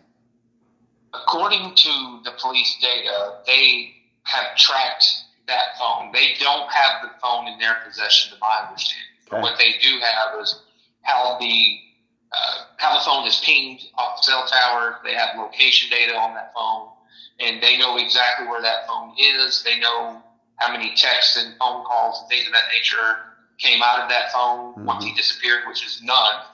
And they know the exact location of that phone the last time it ever pinged. They have all of that information. Okay, and do you know where the last ping was for that phone? According to police, I believe it pings about 30 miles away from the Pottsville area. What's funny about that is that's after they go and I believe it's, well, I'm not sure exactly when that happens, but they know that that phone is moving in conjunction with my brother's wife and son's cell phones. And also another individual, a friend of my brother's son, is with them at the time, the last time that it ever pings. And what day would that have been? Was that like March 12th, March 13th, or are we talking a later date? It's a later date. I'm just not sure when the date is. I'm not sure when that actually occurred. All right. To your knowledge, has the wife ever owned up? I mean, certainly, we know what we're saying here, but it's at least conceivable that Shannon did walk off and left his phone behind. But I guess what we're also saying is Teresa has never produced that phone to give to police or anybody else. Oh, no, sir. Not at all. She's done nothing to cooperate whatsoever. Okay, so... all right, so that phone's never been seen, although it does seem that it was still in very close proximity to Shannon's wife. It seems. Yeah, well, from my understanding, and I've never seen this data, but to my understanding, and I'm just giving out generalities just to give people a concept. Yeah. 99% of the time, from the time my brother quote unquote leaves the family until he's reported missing, that phone never leaves the Pottsville area. Okay. 99% of the time. Now, there's a few times where it does leave the area, but it's always with my brother's wife's. Mm-hmm. Their cell phones are in conjunction together. The very few times it ever does leave the Pottsville area. All right, so she's saying that he's gone, he's left the area, but the phone always seems to be with her. Yes, sir. Okay. And regarding that, we already talked about the pings, and I guess they have the records. To your knowledge, any texts or calls ever made from that phone after the call between Shannon and this other woman? To my understanding, that is the last call that has ever been on that phone. And we have called and texted that phone many times. Right. Even after he's missing for all this time, again, we don't know he's missing. His voicemail is still working. So obviously someone's paying the bill because we're calling in that phone. But according to what I understand from police, no phone, no text, no video calls, no internet searches, nothing on that phone. Wow. Okay. Let's now move on to what we might call the fake phone. Please explain this and explain how, I guess, the police and then you eventually figured out that this was a fake phone. Please, what is that story? What is that? Yes, sir. This is one of the most unbelievable pieces of evidence of the entire story. I agree. It is. It's hard to even fathom that someone would think they could get away with this, but police find that it's not long after March 12th. It may have even been March 12th. I don't know the exact date, but not long after that, the police know that my brother's wife, and I believe his son as well, on a separate call the cell phone service provider of my brother. And when they do, they are, I guess, posing as Shannon or trying to act as if I don't know how they did it, but they call the provider and they say that they need a new access code to get into the phone. Well, when they do this, they are provided, and why, I don't know why they were provided this information, but they were. And so they give them the access code. But the problem is the access code is being sent to an email address that they don't have access to. Wow. So they can't receive the access code to get into the phone because they don't know the email address it's being sent to. So it's not long after that happens that police know that my brother's wife goes to a local retailer and she makes a purchase with her credit card at that time. But then she makes a second purchase in cash. And that second purchase is her buying a new cell phone. I guess you could call it a track phone, as an example. Pay-as-you-go phone type of thing. Pay-as-you-go. Pay-as-you-go. Exactly. Yep. Okay. So that's the type of phone she buys. And when she does, she sets this phone up. They know that she's the one who set up the phone. They know she's the one who purchased it. And then she begins making text messages sending text messages from this phone and sending them to the kids, at least the son's phone, and I believe the daughter as well, but I know the son's phone, and probably her own phone. And she's making it look as if Shannon is sending these text messages, but police know that this phone is in her possession. She purchased it, and she's the one making these text messages posing as Shannon. Any idea how the police figured this out, being that she paid for that phone in cash? Well, from my understanding, it has to do with I don't know the exact name of there's a number that every phone, I believe it's called like an IE, I'm not sure the full acronym, but there's a number, an identification number that every phone has, and that's the way they were able to determine that she was the one who purchased that phone, because she had to set up the account, I guess, to be able to use it. When she did, she had to get that phone, and that's how they know that it's her. All right, so... you've already talked about her lawyering up. Do you have any idea what she did when she was confronted with this information? You're saying that Shannon's sending these texts where he has proof that the messages are coming from a phone that you bought. Any idea how she responded to that? And when this happened, did automatically all those communications stop? What can you say? Well, that's the best part, is police never get a chance to confront her about it. Okay. Because when they are getting these text messages, they're seeing these text messages that they provided to them. They provide those messages to them, to the police when she talks, the only time that she talks. Okay. So gotcha. So they don't know at the time that they're fake. Mm-hmm. Okay. But the police figure it out. So I guess what we're saying is that she thought that by giving, as proof that Shannon is still out there somewhere, but the police find out that, maybe they're just a little smarter than she is. And they were able to figure out that she's the one who bought the phone in the first place. Do you have an idea of when she went and got this phone? Do we know, was it April, May, June, July, August, September? To my understanding, it was only a couple of days after he goes missing, March 12th, 2021. Wow. I think it's a couple of days after. Yes, sir. Okay. It's quite. I'm sorry. It's quite obvious. I gotcha. I guess what I also have to ask is, if the police told you, could they determine that phone was ever used for any other reason other than to be texting, the people the texts that were coming from that phone? Was that phone ever used to call other people? Any ideas? To my understanding, no, sir. It was just used to pose as Shannon. And what's so interesting about that is the only time that my brother's wife ever talks to police, she tells police that he walks away, and then she says, "Oh, and he must have lost his cell phone because now he's calling and texting us from a new number." That's what she tells police. So we know that she was involved from the very beginning with the cell phone, and to be fair, she lies to police that he must have lost his phone, because they know that that's not true, and they know that she bought the phone that she's sending the fake text messages from. Okay. Very good. We've talked about people posing as other people on phones and things before. Not a new topic, but this one maybe is the one that's most extreme to this point. Okay. Would you mind if I had one quick note about cell phone? Go ahead, please.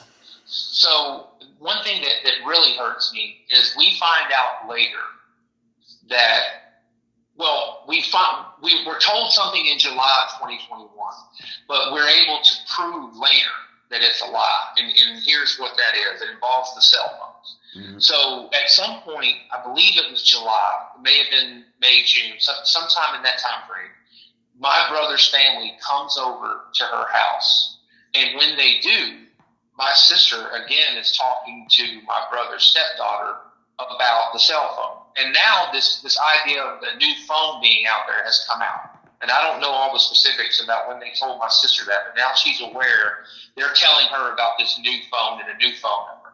So my sister confronts my brother's stepdaughter and says to her, so just to be clear, this is in her house, face to face. She says, just to be clear, are you saying that Shannon is calling and texting you from his original cell phone number, or is he calling and texting you from this new cell phone number? And my brother's stepdaughter looks her right in the eye and says, oh, no, he's calling from his original cell phone number. That's what he's doing. Okay. Well, police know, we find out later, police know that never happened. But even worse is my sister, then she can't let it go. It's still bothering her after they leave. She texts her, my sister texts my brother's stepdaughter later that night And when she does, she asks the question again in text message. Original cell phone or the new cell phone? And my brother's stepdaughter replies, no, you had it right earlier. The original cell phone is what he's calling and texting us from. So the reason that's so important, that has been given to police as evidence. The reason that's so important is that proves that my brother's stepdaughter was lying and covering up my brother leaving and knew about the new phone and that her mother had purchased 4 months after he disappeared. She had been lying and covering up the entire time. Okay. All right, let's move on to this. Thank you for that. Let's move on to this. His military benefits. Remember, he's a military vet. He was honorably discharged with a disability. He's getting these checks. What do you find out about this? So when we reported missing, it's not long afterwards, I think maybe only a couple of weeks, it could have been even less than that, maybe a little longer, that the payments are cut off from the VA.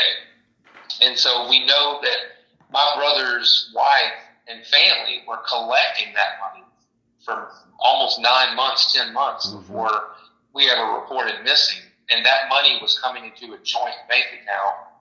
And so we know that she's continuing to spend that money, which is around $4,000 a month, yet she's never reported it missing. She's created this new fake phone with the fake phone messages to the kids, text messages.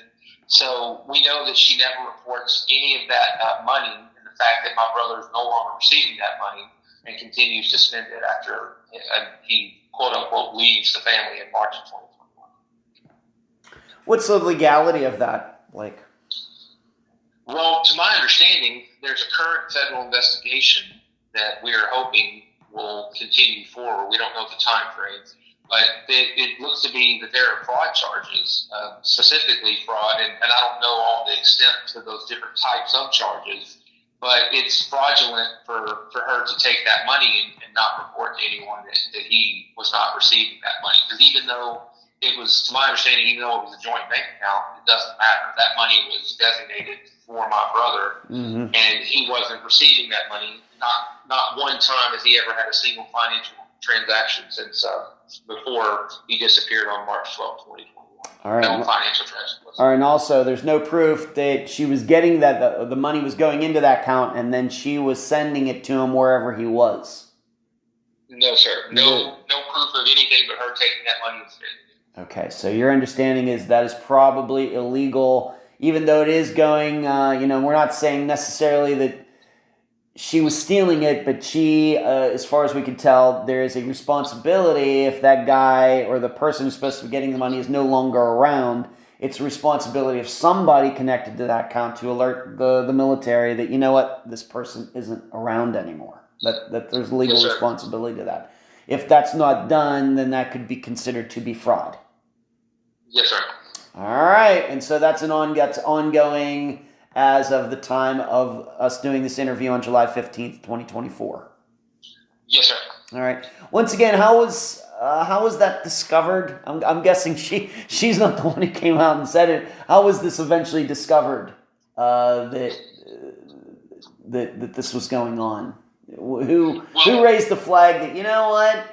He's gone, but I know he's getting these benefits. I wonder where these benefits are going. Who was the person that actually caught on to that? Well, when I first reported him missing, I had given the police some information that I felt was concerning, red flags. And one of those is the fact that I knew that he was getting a pension. And I knew that we hadn't heard from him, and I thought, even if he's okay, there should be some financial transactions of him taking that money from one account and moving it to another or accessing an ATM or something to that effect. And they started discovering, so they knew about the payments because I had told them, but they would have found that quickly anyway. But they started looking at financial records and they see nothing. They see no credit card, no ATMs, no debit transactions of any kind, no cash withdrawals, no deposits, no new bank accounts. So they know at that point that something is wrong, yet that money still continues to flow into his original account with his wife and nothing is touched. And by the way, I don't 100% know that was a joint account. I'm assuming it was a joint account. Okay. It may have been his own account that she was accessing. I'm not sure. Okay. All right. But the understanding, though, those benefits stopped sometime in 2021 once this was all discovered? Yes, sir. I believe it was a couple of weeks after that they stopped. And what's so important about that is my brother can go into any VA facility in the country and show an ID, and those payments will immediately start again. And at some point, you're talking about $100,000 in arrears, not to mention the payments beginning again. And he's never done that. And unfortunately, we know why he's never done that. Right. And we're going to talk a little bit about how some money seemed to appear out of nowhere here before we are done. Okay. Yes, sir. Let's move on to this. Now, you did have a talk. Of course, we talked about the son-in-law who made the delivery the next day. You and he actually did have a one-on-one conversation. When was this? And just the general tone of the original conversation. Then we'll talk about everything that's gone on since. But who initiated this talk? You, or he called you, or you called him? You know, what went on there? Yes, sir. I called him, I believe this was February, March. No, it was March 2022. So I had reported my brother missing. Over a year after the disappearance. Over a year later. Yes, sir. That's exactly right. Okay. And in that phone call, the thing that bothers me most about this individual is I knew him for quite some time. Well, let's not get into this. Just tell us about the conversation. We'll get into how maybe things have changed. But you talk to him. You initiate the conversation. And what is the conversation? Well, yeah, that's what I was leading to. Just tell me what the conversation was to start. Well, the conversation was that he was fearful for his life. He told you that. He tells me in this conversation that he's fearful for his life. His family is fearful for his life. His family says that he needs to get away from his stepdaughter. This is what he's telling the stepdaughter, his wife. He needs to get away from her. He's very concerned. I can't believe that I didn't see all this. I feel like an idiot. Now I'm starting to see what happened. I'm starting to believe they actually did this. These are words coming out of his mouth during this phone call. All right. Once again, did you initiate this conversation? Did he call you or did you call him?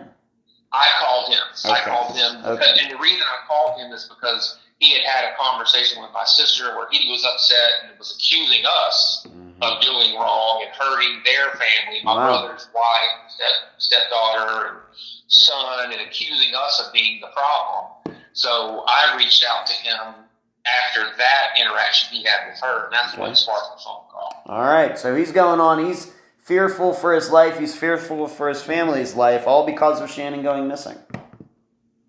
Well, his family is fearful of his life, is what he tells me. Oh, I see. Yes, sir. Okay. What did he give you? Why would they be fearful for his life? What was his explanation for that? Well, because he didn't allude to it necessarily, but it was, the context clues is that he realized that people that he was supposed to love and loved him had most likely been involved with something bad happening to my brother. Was the only thing I can glean from that. Okay. And so did you get him to, did you try to get him to go to the police and did he go to the police independently? What did you try to get him to do during this conversation since he was saying these things? Well, I tell him that, I said, look, I'm fearful for your safety. I think you need to be very concerned here. If I were you, I think you should get away from your wife, because the fact that things have occurred like they have and that we're giving conflicting stories and they're not willing to help. They've hired a lawyer and they're not even willing to have a conversation with their lawyer present. They've never reported him missing. I think you should be concerned. That's what I told him, because I think it speaks for itself that he should have been concerned. I'm still concerned. Okay. And when you finished that conversation after an hour, what did you think he was going to do? And then we'll contrast that with what he ended up doing. What did you think he was going to do? Well, from my understanding, he has talked with police, and he's told them about the events that happened on the night of March 11th and March 12th. And we can talk more about this later, but if you would like. But it's difficult to understand how he comes home after an 8-hour trip. He comes home to that house, and obviously something has occurred, and he never picks up on it. He never picks up on anything being wrong. And 9 months later, he still has never picked up on anything being wrong. He had a very good relationship with my brother, from my understanding and what we had seen, and a very good relationship with my brother's son. So for 9 months to pass, and him being in that house day in and day out with his wife and my brother's wife, and not seeing something wrong, was very hard to understand. Okay. But after this conversation he has with you, where he's showing a lot of fear and everything, it doesn't seem he did anything about it, did he? He did nothing about it, and that's what I don't understand more than anything. I don't understand how you go from one extreme to the other. At one point, you're telling me, hey, I'm fearful for my life. The next thing you're telling police is that you're looking to rekindle your marriage and basically start over. So I don't understand how you go from I'm fearful to I'm happy and we're still together 3.5 years later, when he knows the following, and these are facts. He knows that his wife and my brother's wife lied to us. He knows they lied to the police. He knows they lied to him. He knows that they told him that they didn't think he needed to be talking with the police, because he told me that specifically in our 1-hour phone call. He knows all of these things. So how do you go from I'm fearful to everything's A-okay and this is my wife? I need someone to explain that to me, and I don't know how to get that answer. Have you ever, of course that was March 2022, it's been 2.5 years since. Have you ever tried to talk to him again? Has he also lawyered up, like you say that Teresa and the others have lawyered up? To my knowledge, he has not. I haven't spoken with him. I told him when we had that conversation, I would be more than happy to talk with him at any time. He could call me whenever he wanted, because one thing that stood out to me in that phone call is that he said that I don't have anybody I can talk to about this, is what he said. And I said, well, you call me anytime. I'm more than happy to talk. It was as if we were bonding over this unfortunate, horrible experience we were both involved in now. Yeah. He's never once called. I told him he could call me anytime. So I would love for him to explain how he goes from one extreme to the other, and there's nothing he can do to help the situation. I don't understand that. And to your knowledge, he and the stepdaughter are still married, to your knowledge? To my knowledge, they are married, and they continue to live in the same place that they've lived, which is a property that is outside of the Pottsville area, a 20-acre property that my brother was involved in. And involved in the sense of him being married to his wife, which it was family property they'd had for many, many years. He's still married and lives with her on that property, to my understanding. Okay. That is interesting. That is, I don't know. Yes, Not sure what to make of that. The listeners will decide for themselves. Let's move on to this. This is something having to do with the son's girlfriend, who I guess is his wife now. Did they withhold information about Shannon's disappearance from her, or I have it in quotes here, she doesn't know. Please explain this. Well, I just want to be completely fair and transparent where I can. So my brother's son, at the time that he has quote unquote left the family, at one point they come over again to my sister's. I believe this is in the May time frame of 2021. And when they do, my brother's wife tells my sister, hey, we don't want to talk about Shannon. And the reason we don't want to talk about Shannon is because the son's girlfriend, she doesn't know Shannon has left the family. Mm-hmm. That's what they tell my sister when they're at her house for this interaction. Now, the problem with that is what we find out later from investigators is this is in the June, July 21 time frame. When this girl is interviewed by federal investigators, she tells them that she 100% knew that Shannon had quote unquote left the family in March of 2021. So now yet another lie that the family is telling us, where this girl comes over, knows something's not right, knows my brother is gone, but hears them tell her, I guess she hears them tell her, tell my sister that, hey, we don't want to talk about Shannon. We don't want to embarrass him.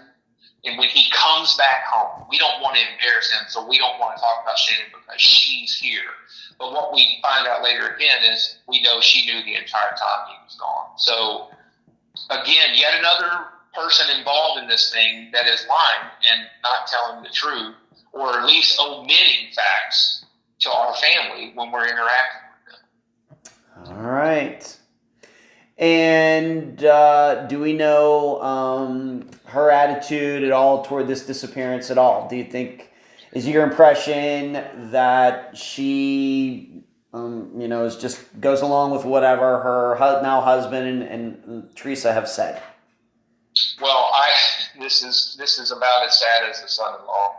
The daughter-in-law, I don't even know I can't believe I'm even having to say this, but I feel like, again, this is just my words. I feel like she's been brainwashed to believe the lies of my brother's son because she knows that they have lied to police and have never once helped with my brother's disappearance, and never done anything to offer any help. And she has now, according to police, she has now become estranged from her family. And they have tried their hardest to get her away from my brother's son. And she has left that family, has nothing to do with it, won't talk with any of them. And the worst part is her father is a current police officer in the town of Conway, Arkansas, which is 30 miles away from where my brother disappeared. Have you talked to him about his daughter? I haven't personally talked to him. I was told recently the police have talked to him. Oh, and he said he told police that he was going to do his best to try to, I guess for a lack of a better word, talk some sense into her. But she refuses to help or do anything to believe that this son of my brother, who I watched grow up, has anything to do with his disappearance, even though they've all lied and covered up. Wow. Okay. Just to be clear, though, this police officer does not work in the jurisdiction or the department that's responsible for Shannon's disappearance, correct? No, sir. He does not. He does not. Okay. As if we haven't talked about enough people, of course, we have the wife, we have the stepdaughter, we have the son, we have the stepdaughter's husband, we have the son's now wife.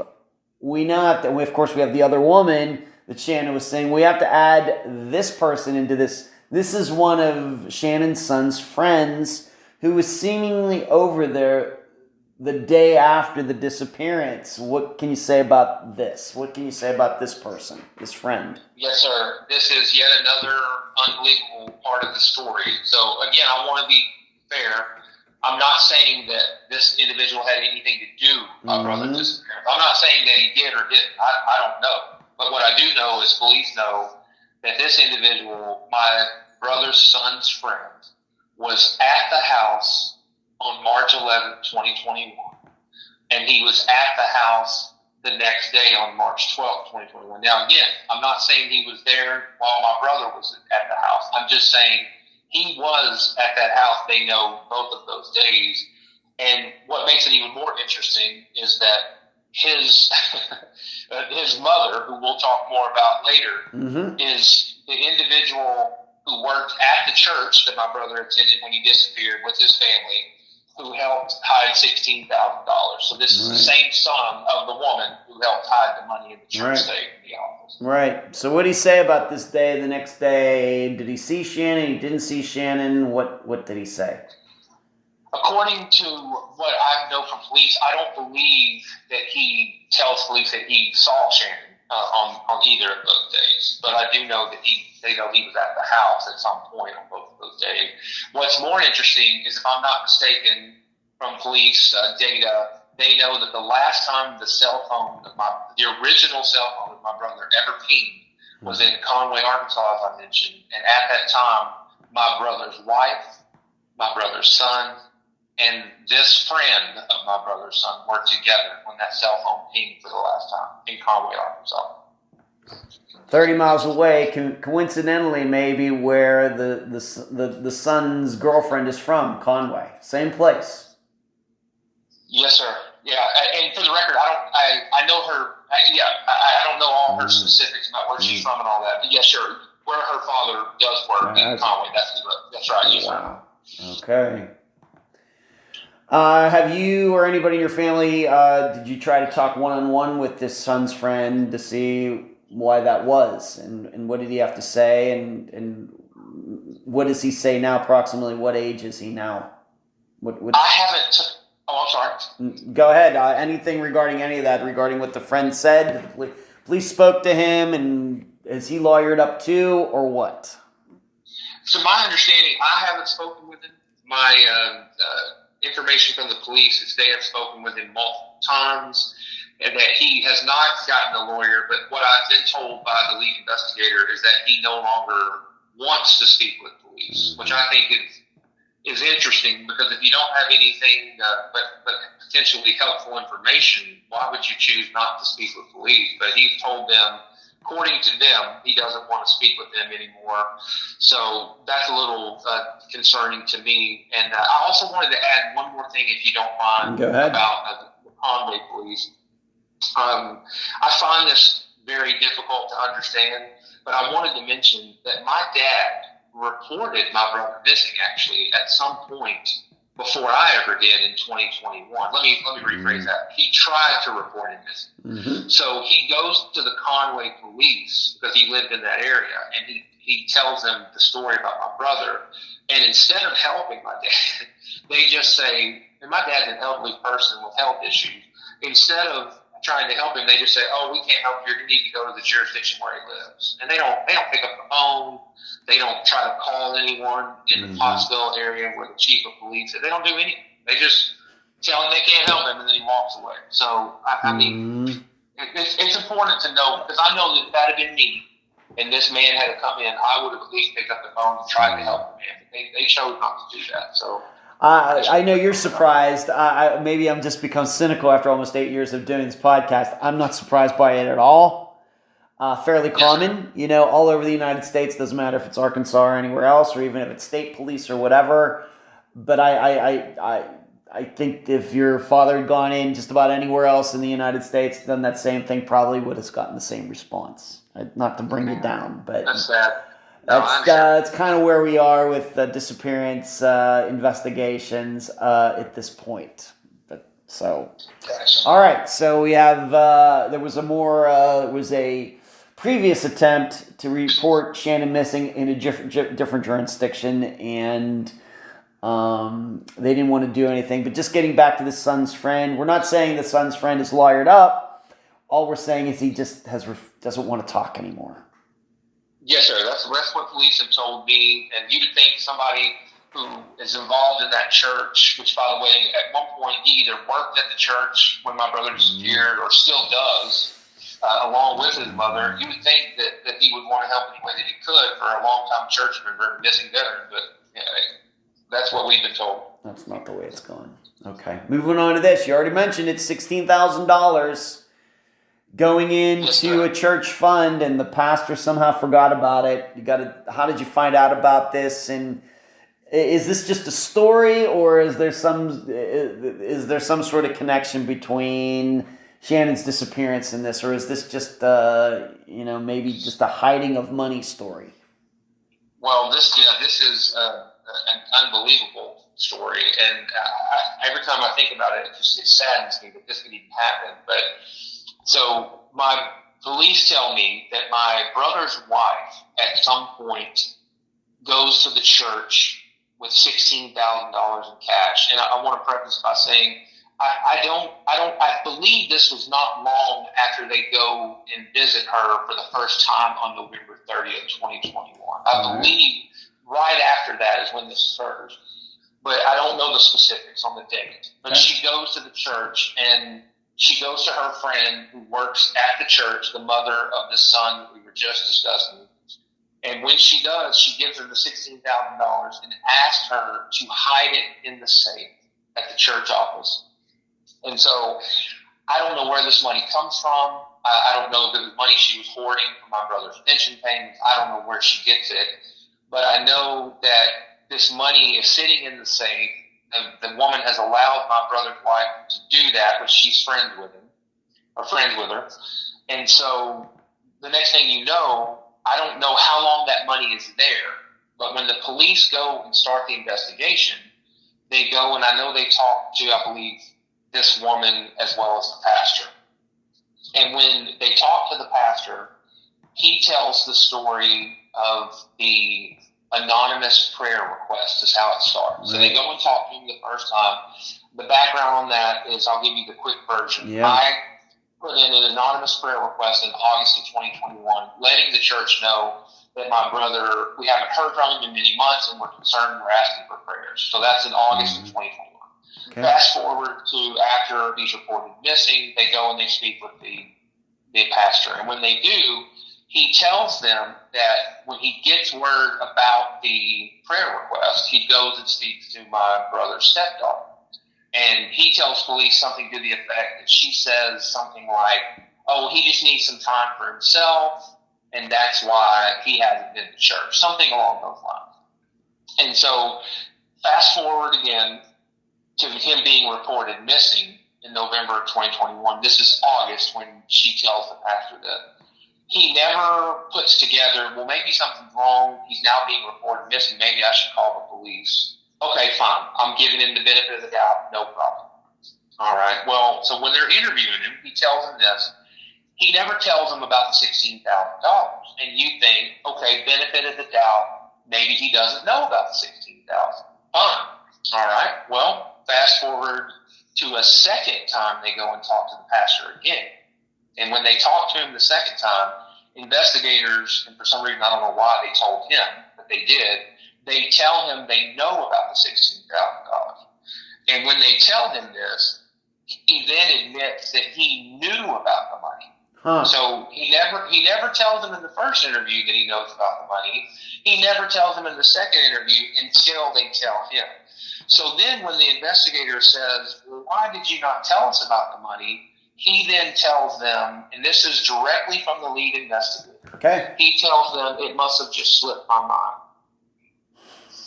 Now, I find it hard to believe that somebody forgot that a church member, especially the member of someone whose husband has been missing for now 9 months, you forget that they put $16,000 in the church safe. I find that very difficult to believe that slipped his mind. So I have to ask about this church. Is this like one of these mega churches like Joel Osteen, or is this more your traditional type of church? $16,000 for a Joel Osteen ministry probably isn't a lot of money, but for the regular church it is. So what kind of church would you say this is? Well, I don't know a lot of specifics, but I know that it's in a town of about 30,000 people. So it's not, I wouldn't say it's definitely a mega church by any means. Mm-hmm. But I know that even with Joel Osteen church sizes, I mean, the average church member is not going to give you $16,000 cash, most likely.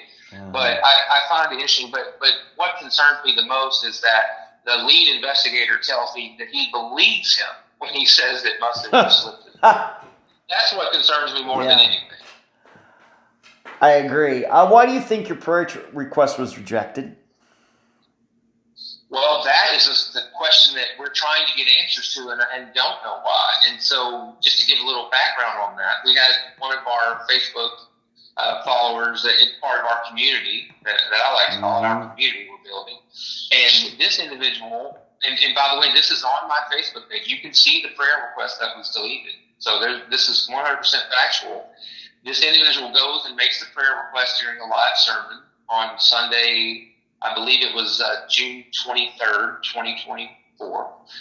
And when they make this request, it just says, please read Shannon's story, share Shannon's story, which is our Facebook page. And it says, to the extent, I'm just paraphrasing, but it basically says we're asking for prayers for the family. That was all it said. You can read it right now. And immediately, this person the comment is deleted, but other comments aren't deleted, but this specific comment is deleted. The person is kicked out of the live stream, and then this person is immediately blocked from their Facebook page. And so the question is, why? Ever since this happened, my brother was a long-time member of this church. Those kids essentially grew up in the church. My brother's wife worked at the church, volunteered. My brother's stepdaughter worked and volunteered at the church. I mean, they were a big part of this church, and for someone to delete it, they want to act as if my brother never was a member there. It's like this never happened.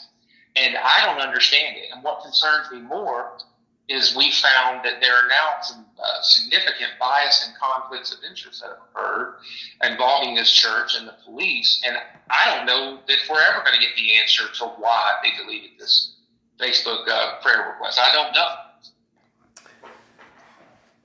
I'm just going to ask you something. Do you think they deleted it because there was an effort to make sure nobody knew that Shannon was missing? Well, what's interesting is at that point, we've been told that many people in the community were aware of Shannon's story because of our social media presence. So they knew he was missing, because this happened recently. I mean, this happened less than a month ago. And they, not only did they delete that prayer request, but they deleted other comments of people that were a part of our Facebook community that said something as simple as hashtag Shannon Collins, hashtag missing veteran. They took those comments and they froze them on the page, where they didn't delete them, but you could no longer make any comments. And so this type of behavior makes no sense to me whatsoever, when all of a sudden, instead of trying to help Shannon and help promote the story and help figure out how to get leads, they decide that they don't want to do anything but block comments and delete prayer requests. It's hard to understand. Have you or your sister, anybody, talked to the pastor about this? Hey, what's going on? I haven't talked to the pastor personally. I've sent an email saying that it was certainly their right to do what they did, to delete the Facebook prayer request, but it was our right to let people know that the truth about what had occurred. And when I did, I was told that the pastor would like to speak with me. I said, if you have anything you would like to say, please direct it to the lead investigator of the Polk County Sheriff's Office. And unfortunately, it wasn't long. The next thing you know, we're being told and asked being essentially told by the Polk County Sheriff's Office to not make any public comments about the church, when we were told to go and do whatever you can to help bring awareness to the story. As soon as the church got involved, all of a sudden we were asked not to be talking about the church publicly. So we're pretty concerned about that. And I want to ask you again, when was this prayer request made? I believe, just from memory, but it's on my Facebook page, I believe it's June 23rd, 2024, on their live sermon is when the prayer request was made. All right, so that was the first time you did. So this is just a month ago. Not even a month ago you did this. Yes, sir. Yep. And it got deleted. Yes, sir. Immediately. And like I said, and then they not only, the worst part is that they kicked the individual out of the live sermon. They kicked him out of the sermon. And then they blocked him from Facebook. They blocked him from their page. I mean, what kind of person does this? It's supposed to be a church. I mean, you're asking for a prayer request for a missing member of your church. It's mind-boggling. I'm guessing, I have to, admit that probably the pastor is not the one who is responsible for that. Do you know who runs this? I agree. Do you know who runs their social media? I do not. And yeah, to be completely transparent, I don't think the pastor had anything to do with that. No, I do not. He didn't know about the $16,000, of course. But but he didn't delete the prayer request. I mean, we have to draw a line somewhere, I guess. No, I agree. But what I do know is, with leadership, it starts at the top. And I know that if I were the leader of that church, I would want to find out who was deleting it and why. And if I were an investigator, I'd like to be finding out, why are you deleting this? Who was it? Why are you doing it? What was your motivation for doing it? That's what I'd like to know. But I'm not sure that we're even going to find that out, because I don't know that the investigators are going to do anything involving the church. Wow. Yeah, you started hearing, I've never heard of a prayer request being denied. Maybe it happens. Maybe I don't go to church. But maybe that happens more than I think. Maybe they get, some trolls in there making prayer requests, and, the people don't exist and things, but surely this is something that's known in that area, and they would know that, Shannon is a real person and everything. They would know this is not some crank putting the request in. Yes, my brother was a member of that church for many, many years. They knew who my brother was in that church. Do you know whatever happened to that $16,000 that the church got? Allegedly, at some point, I was told, I don't know the time frame, but I was told that they were asked to come and get the money out of the safe, that the wife was asked to come get the money out. But that goes back to our conversation about the pastor. If that money was asked to get out of that safe, I've been told relatively quickly, I don't know how true that is, but one of the church members reached out to me and said that money was taken out of the safe within 2 hours. Well, if that's the case, do you think that the pastor would have known that portion, that it was taken out within 2 hours? He would have remembered that. Yeah. But unfortunately, I don't know if that's true or not, so I don't know the time frame of how long the money was there before it was taken out of the safe. But yeah. And just to remind everybody, the way he found out is that this is that son's friend's mother who works there. Yes, yes, sir. That's how this all got started. And still works there. But she was the one that first alerted everybody, Teresa came in here with $16,000 in cash and deposited it there. Well, I'm not sure about the specifics. I don't know how long she kept that to herself before she told someone. I'm not sure. But obviously at some point the pastor knew because he admitted to the police that he knew about it. Okay.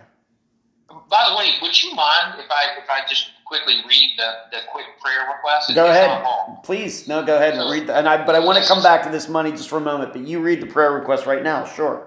Oh, please. Thank you so much. And this is just a brief prayer request. This is exactly what was said. Totally fine. If anyone has it in their heart, please take some time to read Share Shannon's story. Shannon Collins previously attended this church and has been missing for more than 3 years. Shannon's family just want to put him to peace. Any and all prayers are welcome and appreciated. And that is what was deleted. Wow. Unbelievable. Okay. Sorry, go ahead. That's fine.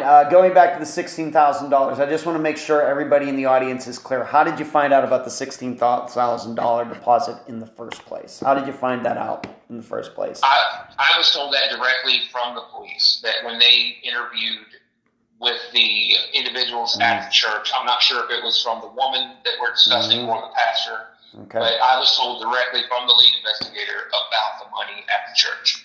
Okay, so they were told by somebody at the church that Teresa had come in with this $16,000, and this happened right after that November 30th, 2021 meeting. I believe so, yes, sir. Not long after they first come to the house is when that money goes to the church. Okay. And it was in cash. It was in dollar bills, like $100 bills or something. I'm not sure the denomination, but I was told it was $16,000. And again, I don't know the exact time frame of, just to be fair, I don't know the exact time frame of when it goes into the church, but I know that it was $16,000 that did go into that church safe. Wow. In cash. Yes, sir. And what's funny about all of this is I've had multiple people angry reach out to me to say that the church had nothing to do with my brother's case. And I'm sorry to tell you, they 100% do have something to do with it because of the fact that $16,000 was in that church safe. And whether you like it or not, they're involved in some capacity, whether directly or indirectly, whether you like it or not. Okay. Any idea, any explanation where I'm $16,000 just lying around? It seems unusual. Yes, sir. I don't know where the money came from. My speculation is that it was money that she had accumulated from my brother's pension payments. I don't know if that's the case, but it was around $4,000 a month, so she would have had around $30,000 coming in, and that money over the time before he was reported missing. So it would have been in the $30,000+ range. So it's possible that it came from that. By the way, my speculation on that $16,000, what it was for a retainer for her lawyer, which we've been told by the local prosecutor, that lawyer that she has retained is the same lawyer in the Nona Dirksmeyer case, a famous case in Russellville, Arkansas, of murder of a beauty queen in 2005. It's still unsolved to this day. So okay. All right. So we have this money that goes in to the church. Interesting. Why didn't you just take it to the bank? Well, you take it to the bank. That amount of money, you're gonna have to fill out some paperwork as to where you got it. That's why. That's something that's something to keep in mind. You're wondering, well, why she didn't just take it to the bank? You start bringing in $10,000, $15,000 in the cash, you're gonna have to fill out some paperwork that's gonna be given to the IRS, and you might get audited as to where that money came from. Just for future reference, anybody has cash lying around. Let's move on to this. It's important to note, after all of this, though, the house where Shannon and his wife and son lived was searched, correct? Yes, sir. Yes, sir. I don't know all the specifics. When was this done? Anything unusual that you heard about? To my understanding, it wasn't long after he was reported missing. I want to say, and I could be a little off on the time frame, but I want to say it was like late December, January. Yeah. That they did the first search. I say first search. I don't know how many searches they've done. I think they've done more than one. I know they were able to get some electronic devices. I don't know the details of anything else they collected. I know that they did do some searches in the backyard. It's about an acre property. Mm-hmm. I think they did some digging in the backyard. I know they had cadaver dogs at that search. I know that the cadaver dog did hit on something in the backyard. I don't know specifics. I don't know anything about what all happened, but I know the cadaver dogs, different dogs hit on something there. They also had a search in the 20-acre property outside of town. They said a cadaver dog hit on a vehicle. So I know that something is not right when cadaver dogs are involved and they do hit on something. So that was a little sad to hear, but not unexpected, unfortunately. We have to remember, though, search wasn't done until almost 10 months later. Yes, sir. Right after he went missing. Have you ever heard any stories from any neighbors or anything of, handyman going in there to fix something, for example, or a carpet or rug being replaced? Any stories like that you've heard? No, sir, not that I'm aware of. I don't know how far back they were able to look at transactions, financial transactions. I don't know if there was something that stood out, like, for example, maybe a large purchase at a retailer that deals with home improvement, things of that nature. Right. But I haven't heard anything specific, no, sir. Okay. Any guns missing? They went in there. Maybe they might, it's Arkansas. A lot of people own guns. Fine by me. Any guns missing? Anything like that you've heard about? I know there were, to my understanding, there were lots of guns in the house in general. This is before anything ever happened. Mm-hmm. My brother's son was, I guess you could say, a gun enthusiast. I mean, he liked guns. My brother owned some guns. I don't know of any guns that were missing. I do know that there were guns taken from the house for evidence purposes. I don't know if anything were ever obtained from those guns, but I know they were taken. Okay. But I don't have any specifics on it. I guess the police never ran across Shannon's wallet, ID, anything like that. That I'm not sure. I don't think they have, because I guess the story is, of course, police she said he walked away. He didn't take anything. But I'm assuming if they had gotten that, I haven't been told. But I wish they did have it, but I don't know the answer. I think she might have gotten rid of that information, but I'm not sure. Okay. Let's move on to this. What is the status right now? Of course, we've talked about it. It seems like maybe there is a fraud investigation regarding the military benefits, but, how often do you speak to the police now? Are they responsive to your calls? What's the status here in July of 2024?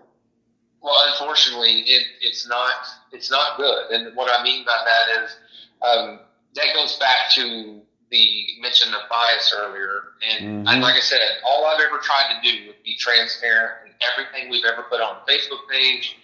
And not only this investigation and this issue involving my brother, but me as a person, my life, I try to wake up every day, treat people right, be honest, and do the right thing by people. And so when somebody's going to do something that I feel is not in regards to the truth, I want to stand up for it. So one of my favorite sayings I like to tell folks is never be afraid of the consequences of doing the right thing. And so I preface that because the reason we are where we are today is because in all transparency, the police had told us that they were somewhat of a wall. They hit a wall. And hit a wall in the sense that they know exactly who their suspects are, and they know or believe exactly what has happened, but they hit a wall. And so the reason I'm telling you this is because I was very patient for multiple years. I wanted to tell the story from the beginning. And I said, I don't want to hinder any investigation. I don't want to be in the way of the federal investigation. I just want to make sure that I don't do anything to harm my brother's case. So the reason I say that is the police, we spoke with them about this social media campaign that we created to share Shannon's story on Facebook. And we said, this is our plan. Here's what we want to do. We want to start spreading the word about the truth. And they said, no problem. Feel free to do whatever you can. You can't do anything to hurt this case. That's exactly what they told us. And so we move forward. Everything's working great. And then all of a sudden, we get a call from the Polk County Sheriff's Office, and they are asking me to quote unquote ease off of the church. And I'm asking, what do you mean ease off the church? I haven't done anything. I've done nothing to speak the truth. And this all stemmed from that deleted prayer request is where this happened. Okay. And so now I'm floored because I'm thinking, why are you calling me and asking me to do anything? I have the right to say whatever I want. I'm not saying anything defamatory or salacious. I'm only speaking the truth. Well, then it comes to find out that, unfortunately, the police have all kinds of direct ties to not only this church, but with a school that is directly associated with the church. And the police had told me, oh, no, this school has nothing to do with this church. Well, that's a little difficult to believe, and here's why. Number one, the church rents the building they own to the school. So that is the church's property where the school is. Okay. So they are directly linked there. There are multiple teachers that teach at the school that are church members. There are multiple people involved in the investigation and people within the Polk County Sheriff's Office whose children have either gone to that school currently or gone to that school or go to the school now. One of the pastors at the church is a teacher at the school.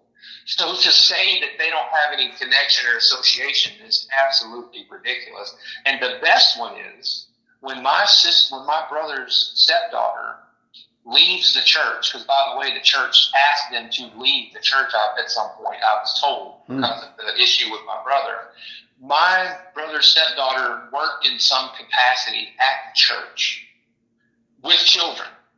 The minute she leaves the church, they tell her to leave the church. It's not long after. She now currently teaches at this same school. She is a teacher as we speak at that school. So to say there's no association is again, beyond ridiculous. And so now I'm getting a call saying you need to leave the church alone. And I'm saying, look, this church, they're involved in this case. We know what's happened with the pastor and other individuals. This is all factual evidence given to me by you. I feel it's nothing but a threat at this point. So I reach out to the deputy prosecutor and have a 45-minute conversation. This individual says they're very concerned about this behavior. I've heard nothing since at all. No one's ever reached out to me to discuss it. I reach out to the lead investigator, and I say, we're requesting outside assistance because it's obvious that your people within the office have a bias and can't be impartial when it comes to this church. We're asking you to bring in the Arkansas State Police and any other investigators that will help.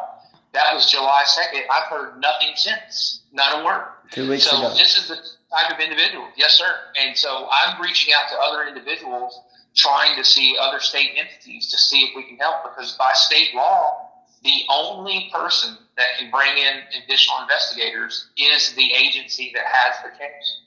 So now you're telling me that there may be a potential bias and a lack of impartiality, and now they're policing themselves into deciding whether or not they need to bring in other people and no one else can do it? that's unbelievable to me, and that's where we stand. So that's a long answer to where are we at currently. Well, unfortunately, we're not in a good place because it seems investigators won't do their job to do what's right, and now they're refusing to even respond to my email. So that's where we are, unfortunately. And I'm just trying to get help from my brother. That's all I'm trying to do. Okay. How frustrating has this been? Like, I mean, I think we've been talking for about 2 hours and 20 minutes. I hear the frustration, but I'll just pointedly ask you, how frustrating has this been? Well, it's very frustrating in the sense that, and I'm trying to be as respectful as I can, but to hear the local prosecutor essentially say that we need more evidence is mind-blowing to me, and I'll tell you why. The evidence shows, I've done research that shows that in the last 24 years, there have been, I believe, over 500 cases where people were convicted of murder, where there was no body and no confession. Now, what's interesting about that is 87% of those cases, the individual was found guilty. Well, why is that interesting? Because in a regular murder trial, only around 70% of those individuals were found guilty. So let me go back to why it's so frustrating. Because for somebody to look at me and say, oh, well, we don't have a case, is absolute insanity. And let me tell you why. Because if my brother's wife had talked to the police on November 30th, 2021, and she had said these words, if she had said something to the effect of, well, I woke up and Shannon was gone. Shannon was gone. I haven't seen him since. Then maybe you could tell me we don't have a case. But when you see all of the overwhelming evidence of lies and cover-ups and fraud, And the fake phone. it's quite obvious. Yes, sir. It's quite obvious there's a case. So I don't want to hear there's no case. So we all know what happened. And it's going to take somebody who actually has the guts to stand up and do what's right, because we know what happened. And this community knows what happened. And to be able to have folks just walking around carefree as if nothing ever happened is beyond sickening. And that's why we're working with the community to try to make sure that this thing gets taken care of and my brother gets justice. So he fights for this country to protect us, and he doesn't see the same rights by this occurring and people just wanting to just brush it under the rug like it's never happened. And that's where we're at today. So it's been very frustrating, to say the least. I know that you have a Facebook page. You've mentioned it a few times, where you've written something called Shannon's Story. It's like 55 pages long and a PDF file. Why don't you tell the listeners about that page right now?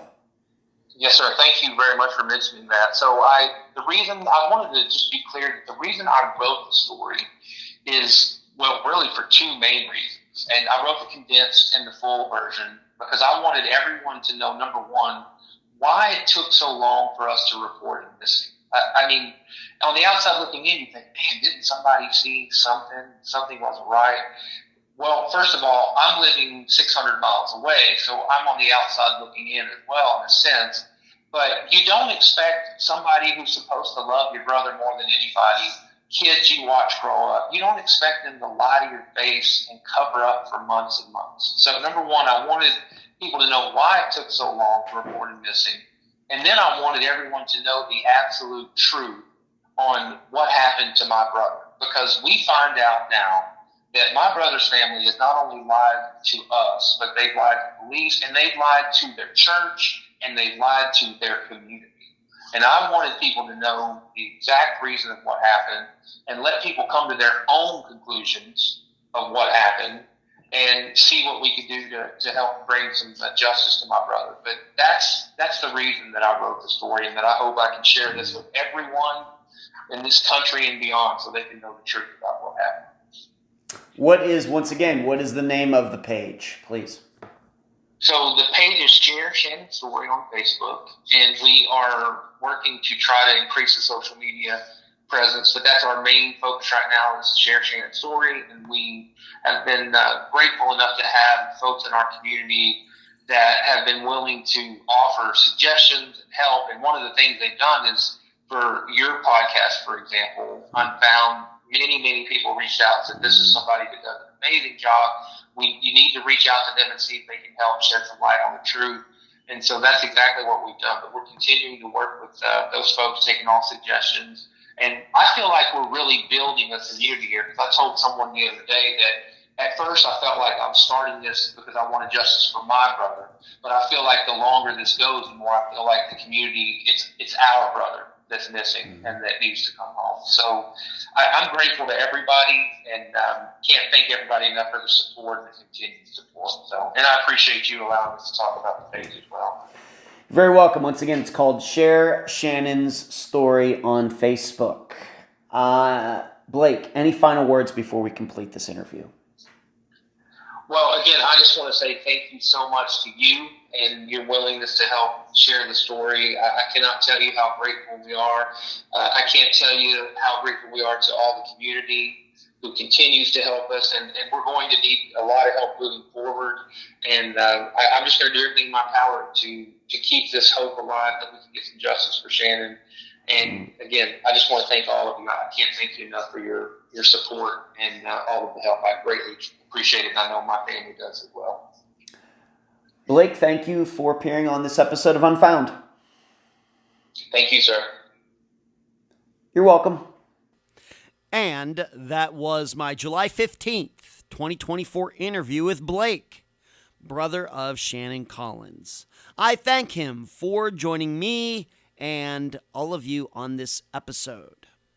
Is this not deja vu all over again for many of you who have listened to most of Unfound's episodes? Spouse says partner walked off, took off, got into a truck, and rode off, and the spouse can offer up nothing but that. And going to the theme of this episode, we all suspect something else, although there is no proof of that. However, with Shannon's disappearance, there are more facts than we usually get for this kind of case. The inconsistent stories, the second to phone, Shannon having another woman in his life, which could have served as a motive, the continued cashing of the checks. What sticks with me, though, almost always, in fact, it's always, is why in these types of disappearances, and certainly we should keep in mind that some of these are actually walk-offs, what sticks with me is why the lies in those others aren't better. So for Shannon's disappearance, if you're not inclined to believe that he really walked off or rode off, then why aren't the theoretical lies then told by Teresa better? Because we humans, we are spectacular liars. Spectacular. Moreover, we overestimate the ability of ourselves to be able to detect lies, meaning it doesn't take much to fool us. Yet still, we get inconsistent stories, and people doing one thing but saying another, and getting exposed within days of doing so. We get conflicting accounts when there is plenty of time for suspects to get their story straight. We get all the missing person stuff being left behind, phone, clothes, car, ID, everything, and still the spouse stands there and says, oh yeah, she's out there living her best life.